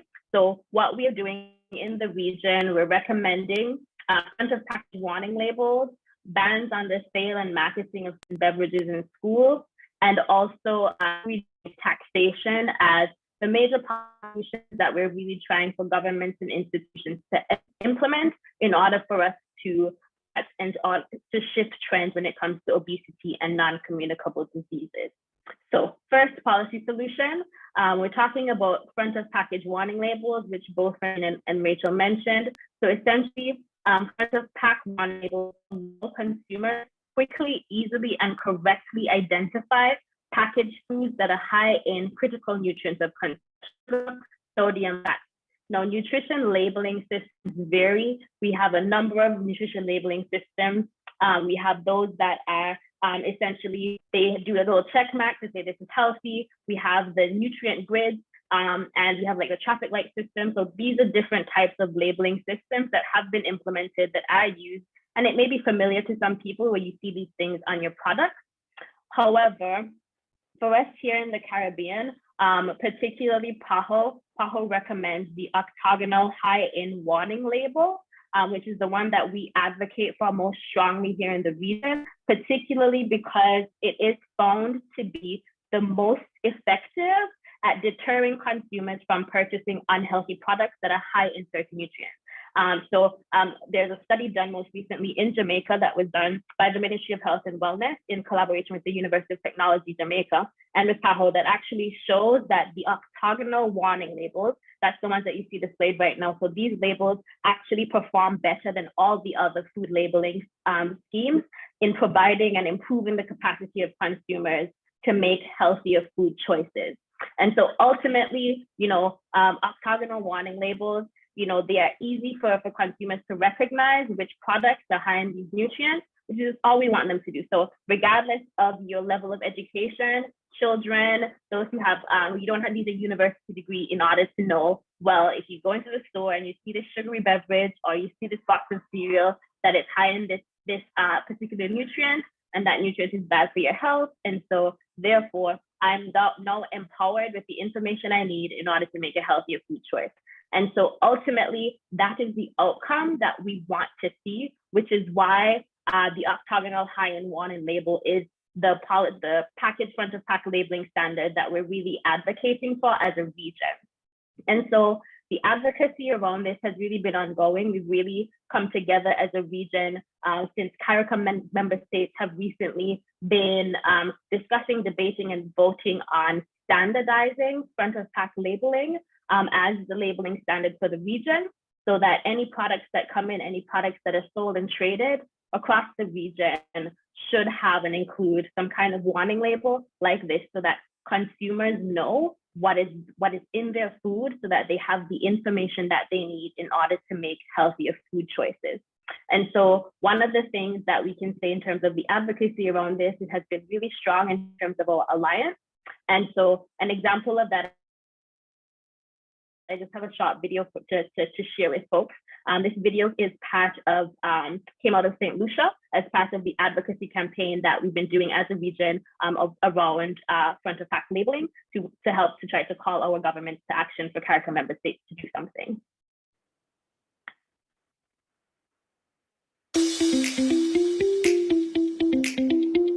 Mom, make better choices to get my high blood pressure under control. He said I need to watch the salt. I think he meant you need to do things like read the nutrition facts on the back of food packages. Oh, these labels are so hard to understand. Why can't they be simpler? They could be if our leaders are done labels that are shaped like a stop sign on the front of the food packages. Wishful thinking, my dear. No, mommy, it's not. CARICOM leaders are currently voting on whether or not they want to introduce them. These labels will make it easier for fats and salts. He's right. Eating too much of sugars, fats and salts is linked to obesity and non-communicable diseases like heart disease, diabetes, and cancers. Leading causes of death in the Caribbean. You know, Mama is not the only one who needs to watch what she eats. Us children are at risk too. We're basically drinking ourselves sick. Now last Dio, you need to wear glow. Caribbean leaders can make a real difference. Now more than ever, we need them to step up. Now, more than ever, we need better labels so we can make better choices for better health. By the St. Lucia Cancer Society in association with the Healthy Caribbean. Okay, so this was just a small example of the kinds of campaign material that has been produced by different Caribbean islands as part of the regional advocacy that we've really been pushing around front of package warning labels. And as you see, Francine and Rachel mentioned it, and we continue that advocacy because we recognize how important it is for consumers, for us on an individual level, to actually know what is in our food, and so that we can make healthier food choices, and just that's just better for our health. And so that is one policy solution that we are currently working on, that we're currently advocating for. And as we said, there is evidence and data to show that it is the most effective at actually producing the outcome where consumers are making different choices and choosing healthier products. Okay, so in terms of policy solution number 2 that we advocate for and that we push for, it speaks to the bans on the sale and marketing of sweetened beverages in schools. So this advocacy is really around cultivating healthy school environments. And so part of that is, of course, actually banning the sale, banning these products in our schools and our school environments. And so in various islands, there have been bans that have been made by government across the nation and also institutionally sanctioned. So just as an example of some of them we can go through. So Trinidad and Tobago in 2017, the cabinet actually made a decision to prohibit the sale or serving of sugar-sweetened beverages in all government and government-assisted schools. So this is a government-imposed policy that applied to all schools across Trinidad and Tobago. And the result was that they did see a successful outcome in that student consumption of sugary beverages actually decreased by 25% from 75% in 2011 to 49% in 2017 after the bans were implemented. And so in this case, it was clearly shown and proven that by removing these products and these beverages from the schools, that the children naturally drink fewer of these beverages. Now, moving on to Barbados, where Francine also mentioned this in her presentation. So Barbados is doing an institutional pilot of a model schools program where they're looking at 6 primary schools that have signed on to implementing a policy around healthy school, promoting healthy school environments. And the program that they're doing for model schools is actually guided by 3 development pillars. And one of them being the actual policy, which is restricting the sale and the marketing of these products in these schools. And then supporting policy activities, which is like by establishing food health clubs. And these health clubs are essentially meant to identify school student advocates and actually educate and do activities with the children so that they learn and understand why these products are bad for their health, so that we actually begin to create cultures and education around healthy drinking and healthy eating. And the third pillar is also the sensitization of stakeholders. So stakeholders being the parents, the teachers, also the vendors. And part of the program that they're doing is by doing training with the vendors and training with the teachers so that they too understand why these products are bad, so that you have a very comprehensive approach. So, you know, the Barbados model in terms of the program that they're piloting in these schools, it really takes a comprehensive approach that tries to fill in the gaps that were identified, particularly with the Trinidad approach, where in terms of the monitoring and evaluation, they found that there could have been more education and sensitization around it and work with the vendors at the school. And so the Barbados model really does try to be a lot more comprehensive in terms of being providing policy supportive activities to ensure that in addition to the policy of restricting the sale and advertising, you also have the buy-in of the students who understand, and also the parents, teachers, and the vendors who are also no longer selling these products, but also making an effort to make beverages that are unsweetened or have less sugars in them and sell them to the children. So that's what's happening as an example in Barbados, and where they're promoting healthy schools. Similarly, something on a much smaller scale in Nevis, that's our sister island here in St. Kitts. We have a principal at the Nevis Academy, which is a small private primary school in Nevis. This principal took it upon herself to implement a no sugar challenge, and she restricted sugary beverages, snacks, and foods in the school. And so with that, you know, she engaged with the parents and with the teachers and said, listen, we're doing this challenge she initially started with a month. She did it in a month and told the children, applied to the whole school, parents, okay, we're not accepting any sugary snacks or any sugary beverages. We're not selling them in school. They won't be allowed on campus here at the school. And one of the things that she noticed in terms of doing this pilot is with the outcomes, the students themselves. So she did, after the month, she did some interviews with the students themselves, just kind of randomly sat down and she recorded the children. And the students actually reported health benefits for themselves. The students were able to say, in some instances, one student actually mentioned that they had migraines and they no longer had migraines anymore. One student mentioned that their eczema improved, and the students themselves were able to say that, yeah, they felt a lot healthier. They felt better since they didn't eat any more snacks and they didn't drink any sugary drinks for that month, since they committed to it as a whole school. They also, the principal also observed changes in the students' mood and focus. So one of the reasons she decided to do the pilot was because she had noticed that after break time and after lunch time, she could see that the children were super hyperactive.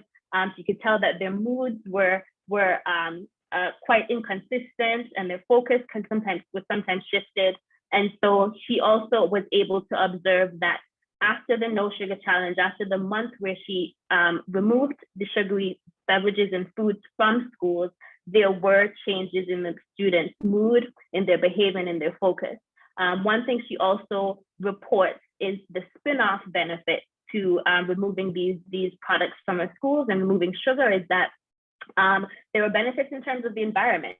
She actually said that for the time that they did it, there was a lot less trash on the school compound. There was a lot less trash, so there were fewer plastic bottles, fewer plastic wrappers, and so that was a spin-off benefit that she was able to notice after doing this challenge with her school. And also she heard reports from the parents who said there are also financial benefits because for that time, they didn't have to buy these things. So one of the things that she encouraged was that for parents, whenever it was a birthday time, instead of bringing these like party bags and buying all of these sugary snacks and those things for party bags, she encouraged the parents to actually buy school supplies and do fruit instead. And so that was certain things, certain ways that they identified certain financial benefits and also other spin-off benefits in terms of the environment. So when it comes to implementing such a policy in terms of our schools, we do identify that they're not only health benefits, but it has been seen and observed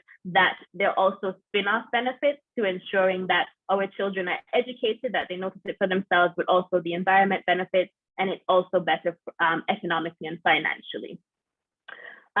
So policy solution number 3 that we try to advocate for when it comes to limiting or removing, reducing our consumption of sugary drinks is taxation. So SSB taxation is a fiscal policy approach in order to curtail the overconsumption of sugary drinks and tackle obesity.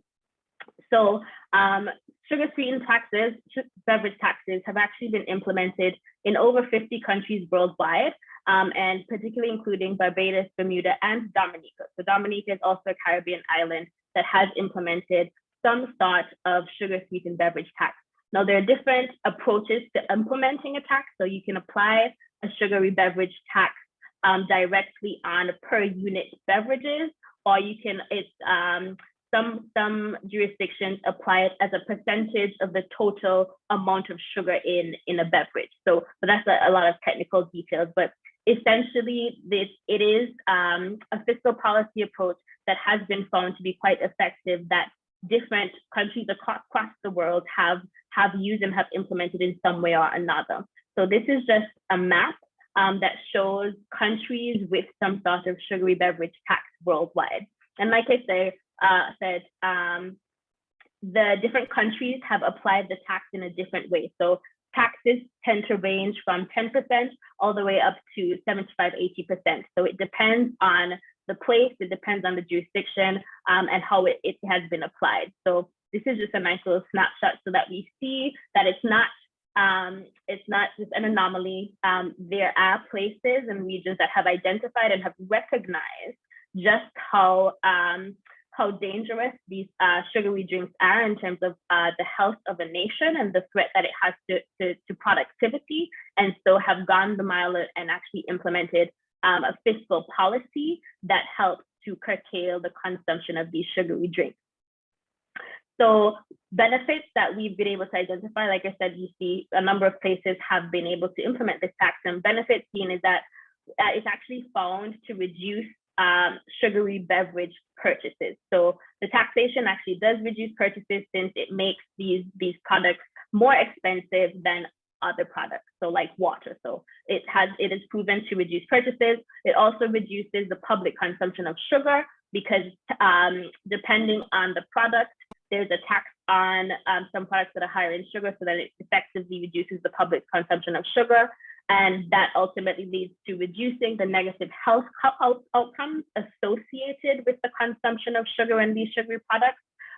Also, Rachel touched on this a bit, it also then incentivizes industry to reformulate products.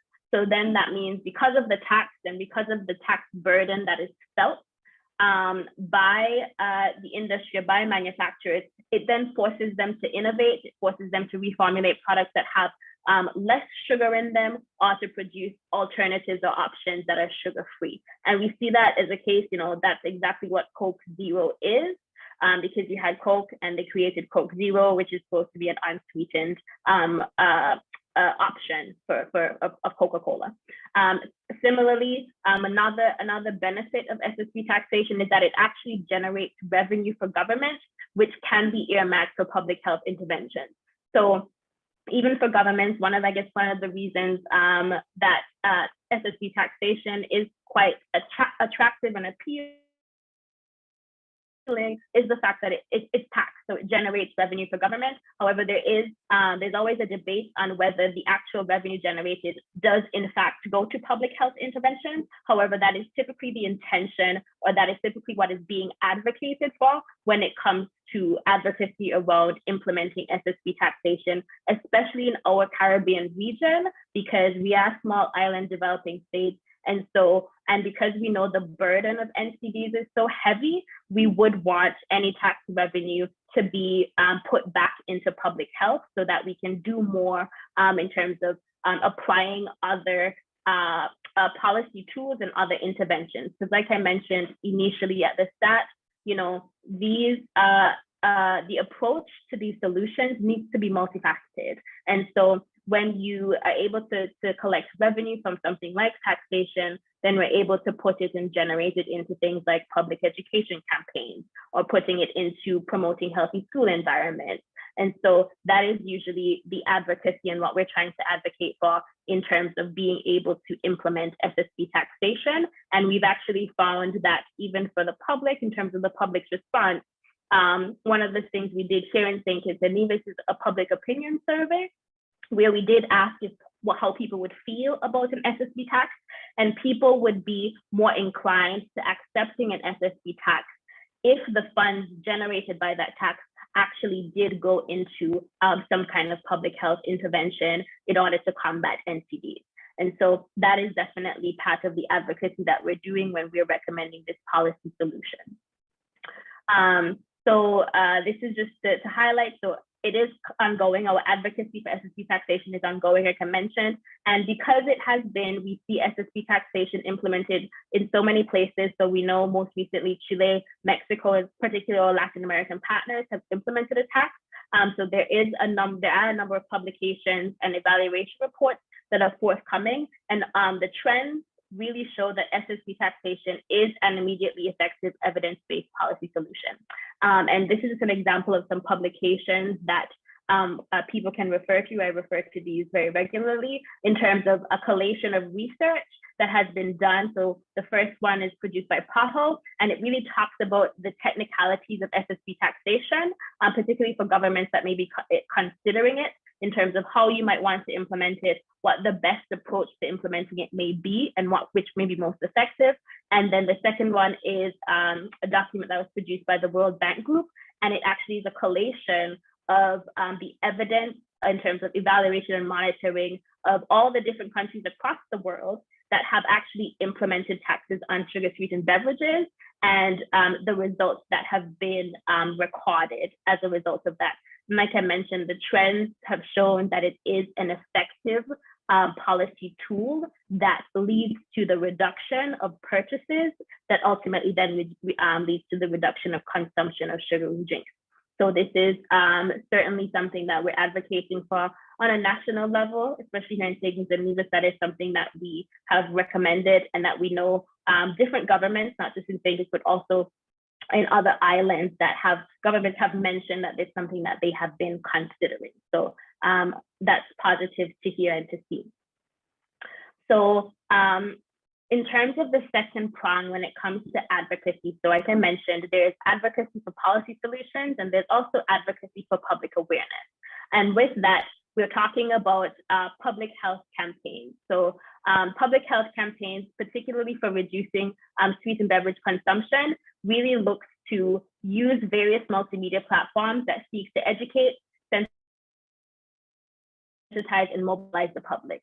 So one of the things when it comes to the policy solutions that are being recommended, that what needs to go hand in hand is obviously engagement with the public, so the public understand and recognize why these policies are important.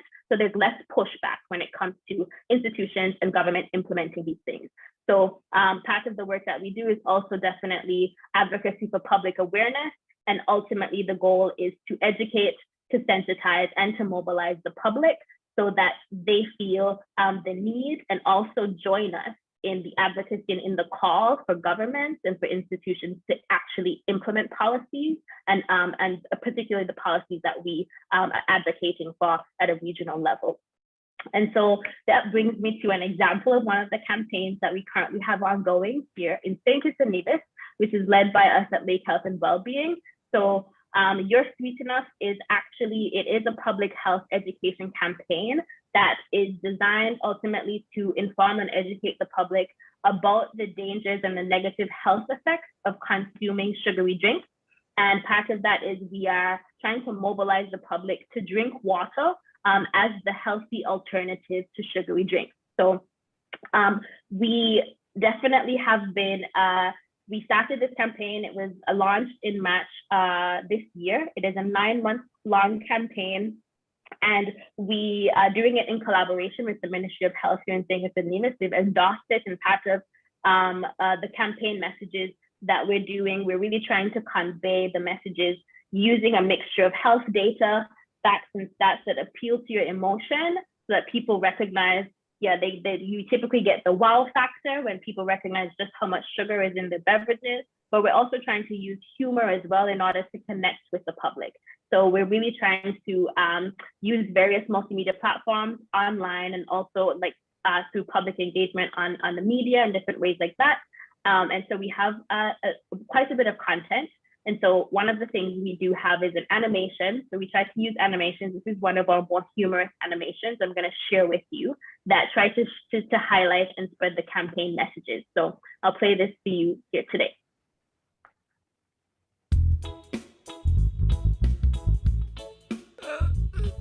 Hey, man, I just can't believe that. Yo, sweet boy, what you really crying for? Why you see me crying, boy? My man crying. I just see her thinking about that girl. I think she cheating on me, you know. You lie. Boy, for real. A couple of weeks ago, right? She come telling me how I'm too sweet and that I just make she belly roll and I got her thighs rubbing. What is that? No, man. But yes.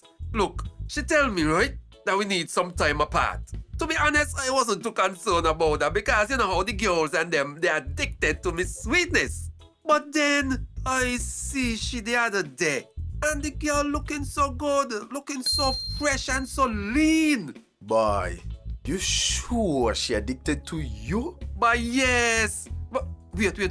Look at here. Come. Hide. Boy, come hide now. Oh, I can't believe, but is that what going on? Really? Why you got to say for yourself?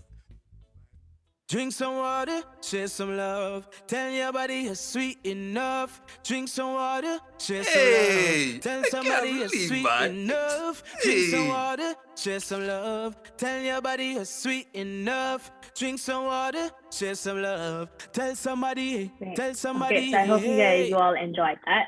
But this is just one example of the type of animations and videos that we're using and that we're releasing on a monthly basis for the duration of the campaign in order to engage the public in different ways and help them to remember the messaging of the campaign, which is essentially don't drink sugary drinks, but instead drink water and show your body some love because water is the healthy beverage. And so this is certainly a large part of the campaign that we're doing. And, you know, we use online platforms, but also we really try to engage with the public on a very, grassroots foot level. And so part of the public awareness, we do use traditional media. So go on the radio, getting into churches, out into the community, out into the schools. And that is a large part of the campaign work that we're doing. So we did, at the start of the campaign, issue a public opinion survey where we collected information from the public about consumption patterns, whether they actually thought NCDs were a problem or they thought obesity was a problem. And we kind of using that as a baseline to be able to say, okay, this is where we started when it comes to the campaign. And so by the end of the campaign, we will issue another public opinion survey and we'll do an analysis of both to actually see how the impact of the campaign has been and to see how we were able to maybe shift consciousness, raise consciousness, and potentially, hopefully, change behavior. And so that we can get the public on board, and so that we can highlight to the government, who we continue to be close relation with the Ministry of Health, so that we can actually get some sort of national policy around reducing sugary beverage consumption for the Federation. So we're really... We're running out of time. Sure, okay. Sorry, no problem. So that's just to highlight our public awareness that we're doing. This is actually the last slide. So I want to leave everybody with this. This is actually the jingle that we have for the campaign, which pretty much highlights all of the messaging that we were pushing as part of the US Region of campaign. So I'll leave you guys with the jingle, and that's actually what I'm going to close on. And at the end of it, you can see our campaign website where you can actually check out the campaign, follow the campaign, and it's the work that we're doing. So thank you all. Hold on, stop. Think about the drink before you take a drop. Read up on the label on the back. They say science sugar low in fat, but don't be fooled by that. Drink some water, share some love. Tell your body you're sweet enough. Drink some water, share some love. Tell somebody you're sweet enough. Drink some water, share some love. Tell your body you're sweet enough. Drink some water, share some love. Tell somebody, hey.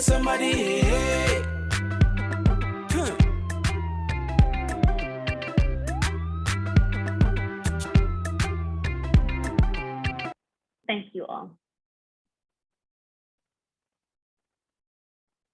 Okay, wonderful, wonderful. Thank you so much, Isalean, for the presentation and taking us through all the different solutions and policy options in terms of trying to reduce sugar-sweetened beverage consumption. So thank you, everybody, for your patience and waiting for us to the end so that we can do the Q&A and so that you can now ask your questions. So we've had quite a few questions in the chat. So I'm going to just quickly go through each one and put them to the speakers. So the first question I'm going to put to the speakers, I think this probably is either for Isalean or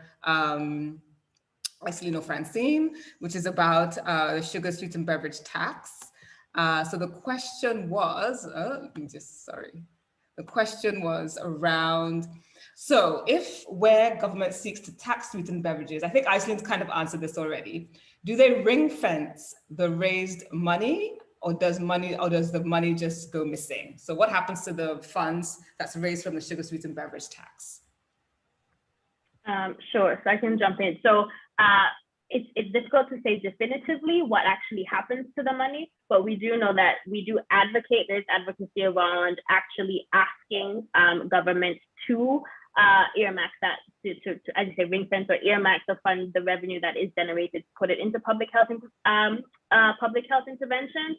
Whether they actually do or not is something that we can't actually definitively say yes or no. I don't know if the experience in Barbados or in Jamaica is different, but that's just what we know. I would say, Isalean, that it's been very difficult to get governments to earmark the money.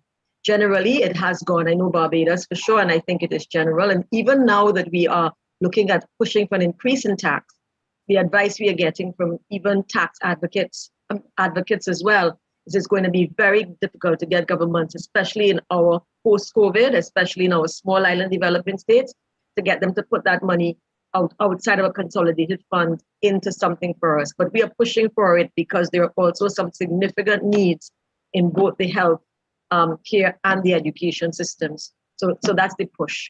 But our government, I won't say it goes nowhere. I don't know where it goes, but it has not gone specifically to any of our areas. Okay, wonderful. Rachel, do you want to add, or you're good? You're good. Just to say that in Jamaica, there is a precedence around earmarking funds, and that's what the advocates have been saying, because we do already have taxes on tobacco, gambling. There's something else I'm forgetting, my brain. Oh, yeah, gambling, there's something else. And so basically what you do with alcohol, that's the other one. So they do put that into the National Health Fund, which is used to purchase medication for persons with chronic illnesses. So there is that precedence, which you think would make it easier for us to push for a sugary drinks tax, but no. No. Okay, Great, thank you guys for answering those. So this question comes from Leslie, and she says, every day of the week, at least 2 to 4 times a day, the ice cream van comes around blasting the racist teddy bear picnic or Yankee Doodle tune, polluting the air in the neighborhood, selling sugar right to our children. So what can be done about this menace to us? How do we push back against this brainwashing on the local level? So I guess that speaks to the marketing to children. So any tips on how people within the public could maybe push back on this kind of marketing to children? So anybody want to take that one? I'll start. Basically, yeah, I'll start. Essentially, one of the most important things is that you have the evidence on your side, right? So you have the obesity rates, right? I'm sure you can get some local data as well. And I think with that, just forming a strong network of parents, because that's a powerful voice in any community, and having them sort of go to the local council and have a discussion around, you know, how often the truck can go. They probably won't ban the truck outright, right? Because of course they want to balance free enterprise. However, I think you have enough strength in the argument to say, well, you know, even if we can't ban outright, you know, this is too pervasive, this is too much, the evidence is this is where we are as a nation with health and also locally. And can we have some sort of restriction on how often and also at the times at which this truck is allowed to pass by, you know, because of course, I don't know if it's anything like here, it's always the prime time when the children are home and they just come around exactly when they know that they see them. So. Yeah. Okay, great. So the next question is, do the panelists think that the growing awareness of climate change or environmental crisis might impact this issue? The packaging, I think Isalean spoke to this slightly around the Nevis case. The packaging of sweet drinks contribute to pollution and waste. Children and young people seem to be gaining confidence in campaigning and challenging industries who ignore the health and ecological impact of their products. So I guess it's more of a comment, but do we think the climate change issue might impact this issue as well? So can we combine climate change and health? So anybody want to take that one? I would say, Abby, that yes, what we have seen through Healthy Caribbean Coalition is already in the Caribbean. The attempt to merge that advocacy under the area of climate change and the advocacy against that. And we've also found that within some of the countries, I know in Barbados, the persons involved in the environmental advocates are also quite keen to work with us as well. And there's a continuous discussion. So I think it's something that we need to explore even further now that it's even brought out here again. But that's definitely a very obvious match at this time. Wonderful. All right, yeah. Definitely. I would just raise awareness of the fact that some of the same levels of conflict of interest, industry interference as it relates to, you know, climate change and stuff like that is also happening with industry. So for example, you will have the large beverage manufacturers being the ones who claim that they have a recycling plant. So they'll have 2 boxes set up, right, across the whole island and then promote themselves as doing their best. Or partnering with an NGO, a climate NGO, and saying that, you know, they're supporting awareness building around the need to recycle, when really the ultimate goal is that you don't necessarily want them to keep producing these harmful plastics. So there's a similar level of like conflict of interest happening and a little bit of industry interference in that as well. But I do agree with Francine that, you know, there's a greater need to strengthen that lobby and be proactively trying to partner with climate-related NGOs. And I think the one good thing that we've seen from advocacy within our programs is that most of our partners promote, you know, drinking water through water bottles. They're not necessarily promoting that people go and buy water per se, you know? So a lot of the giveaways are for, you know, water bottles that children can use so that they're not contributing to pollution as well. Okay, wonderful. So this next question I think is an interesting one about poverty alleviation. So this person would like to get your views on, would there be a need to address poverty alleviation or maybe the limited disposable income of ordinary folks living in the Caribbean? If unhealthy drinks and foods are cheaper, what effective choice can a poor person really exercise about buying the healthy alternative, which is likely to be more expensive? So how would you address that issue? So, so I guess I can Okay, that this small comment. Well, one of the things that particularly here that I know we are seeing in the draft policy around for the Ministry of Health is that they are looking at accessibility in terms of healthy foods. And so one of the things, clearly a tax is intended to make unhealthy foods more expensive than, say, water, but also to be able to do things like promote backyard gardening, to be able to make connections with different ministries in terms of agriculture, and help to subsidize like fruits and vegetables, so it actually makes it more affordable and more accessible for people to access healthy foods. And so I think when we think about kind of policy, and we think you need to think about it as a framework that also incorporates a multi-sectoral approach, so that we can have agriculture involved, similarly environment, so that we can actually, think about our food security, because we want to promote healthy food. We want to think about how can we actually also support our local agricultural space and agro producers, so that they're producing healthier foods that people can actually afford and access to become healthier. So that's also part of the advocacy and the conversations that we know we're trying to engage in, and trying to really take a multi-sectoral approach to the problem. So it's not just the Ministry of Health that's doing the work. Absolutely, yeah. That's an absolutely excellent response. I think that's touching all the countries that are facing this issue. We need to deal with the issue of the alternatives, and also how do we make the food and drinks more healthier, food and drinks more accessible. That's good. It's Esme. Okay, wonderful. This is an I want to add something on that point. Sorry, go ahead. Abby, sorry if I can, because, interestingly enough, I think COVID has provided a very strong lesson in relation to that, because the minute the tourism industry fell back, and we saw that there was gaps in terms of the supply chain to the tourist market, you found like there were huge gluts in the markets for fruits and vegetables. And normally, they're not necessarily as easily accessible in certain spaces like supermarkets. And I think just overall, our governments tend to forget sometimes that, if they don't create enough access to lower cost products, to healthier products, then it becomes a problem, Yes. So it's not necessarily sometimes that it's not affordable to eat healthy. It's really sometimes that you're not getting the access to the fruits and vegetables. They're not being readily made available, to the wider population. Mm-hmm.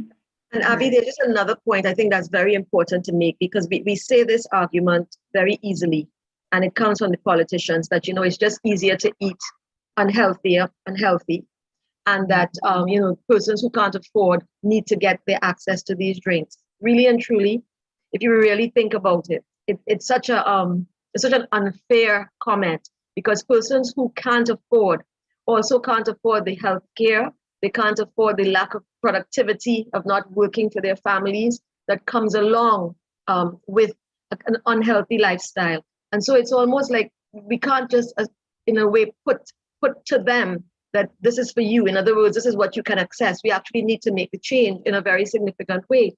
And I think we need to be bold enough to promote at this point that water is probably the cheapest drink that we would ever, and still the healthiest drink at the same time.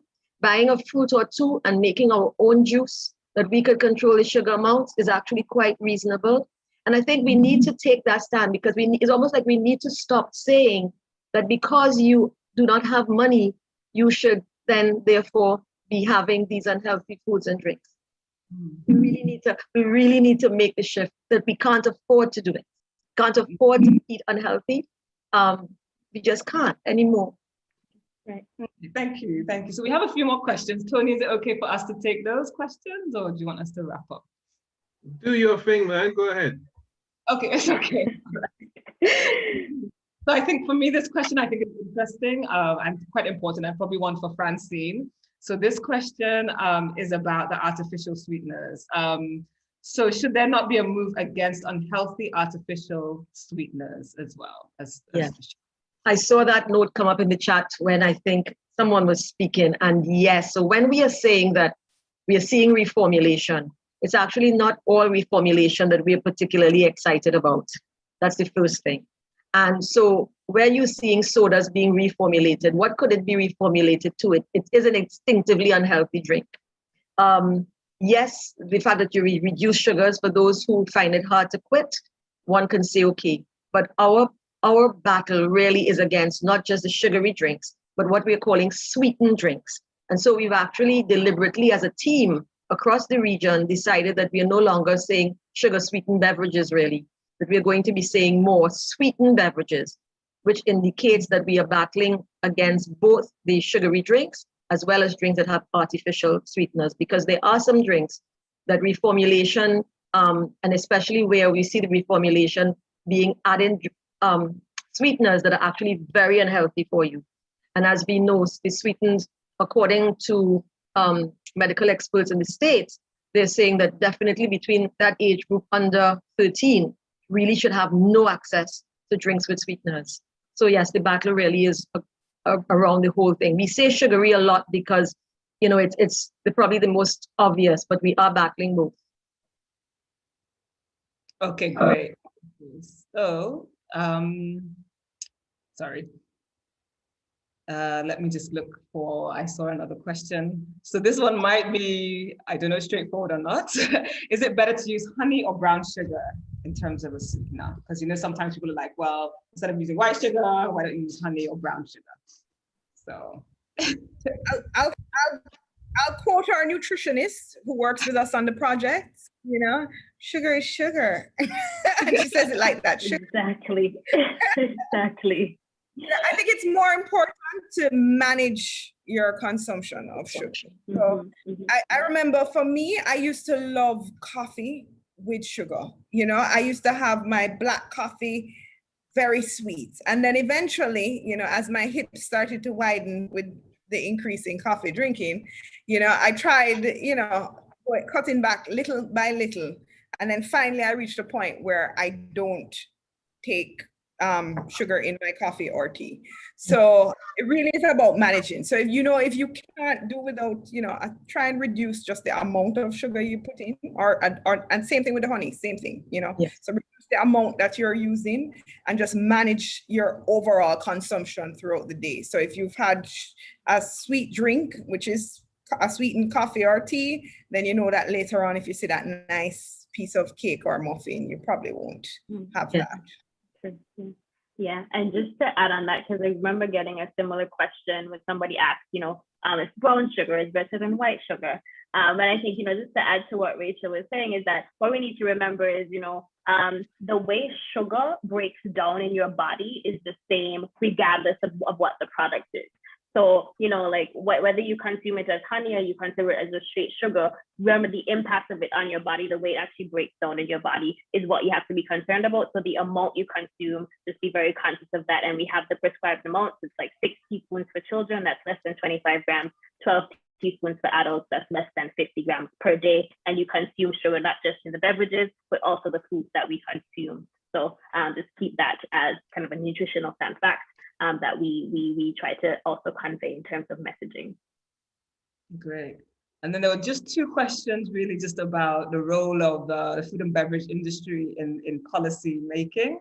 And I think maybe they're just generally agreeing with the fact that they shouldn't probably be included in the policy development process. And how many Caribbean states allow these sharks to have a role? So yeah, I think they're just generally agreeing with that, but then somebody else was just saying that they like the notion of incentivizing industry to reformulate their products. So is it better to have more carrot, less stick? So I would say that the experience has shown that, so the person is right, incentivizing the private sector is very important, but the issue of, I guess the evidence has shown both globally, and we're experiencing it now here in the Caribbean, is that left on their own, economically, they will not make those changes. And so that reformulation has to be pushed by the stick.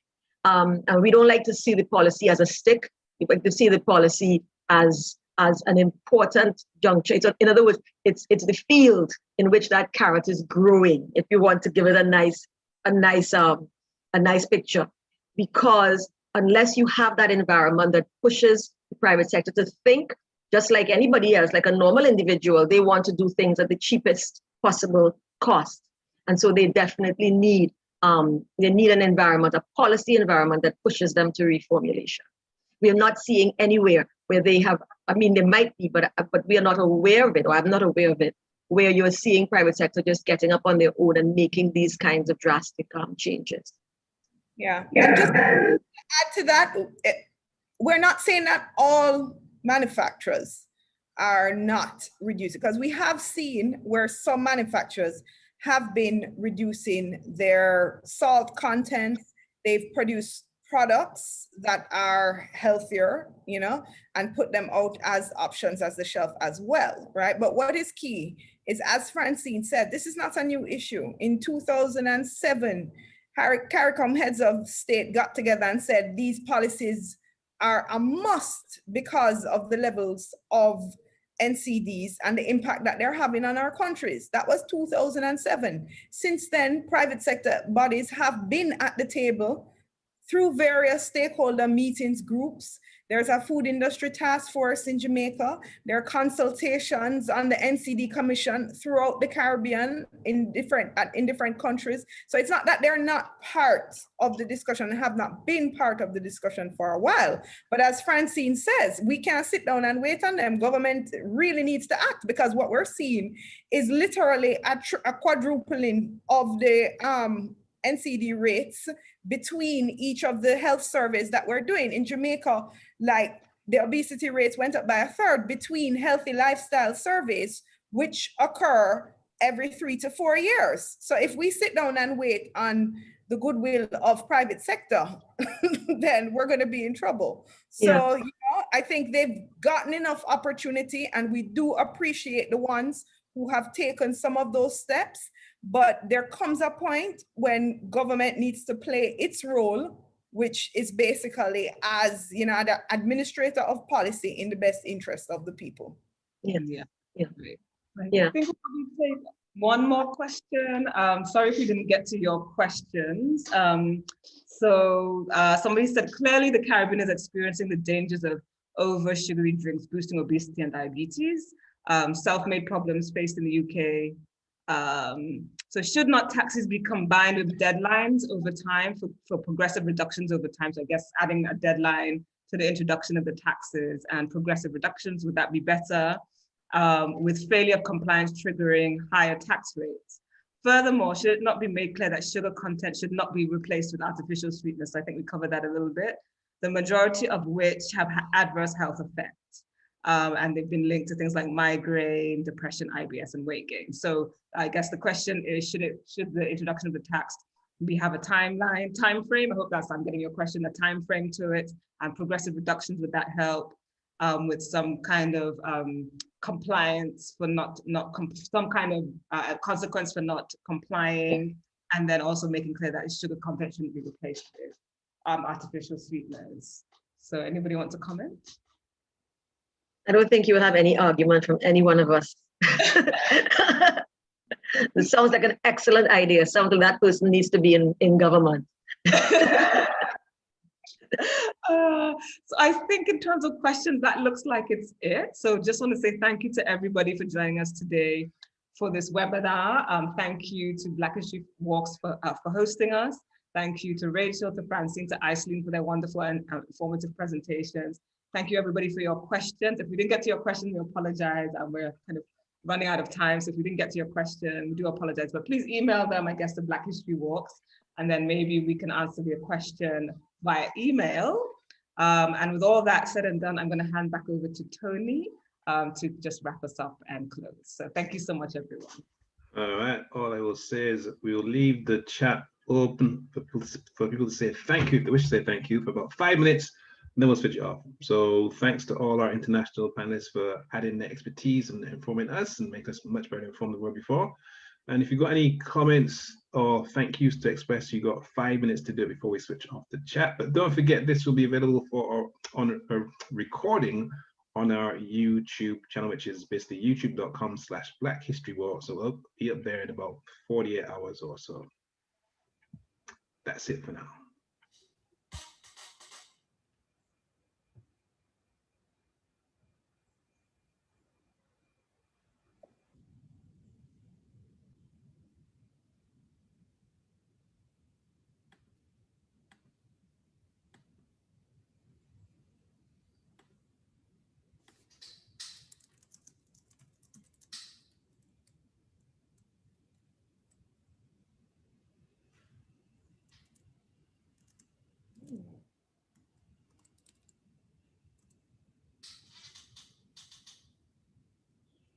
you everybody for your thank yous in the chat. We're seeing them. Thank you very much. I'm glad you found the presentations to be informative. So thank you. Yes.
Right, it's just hold a second.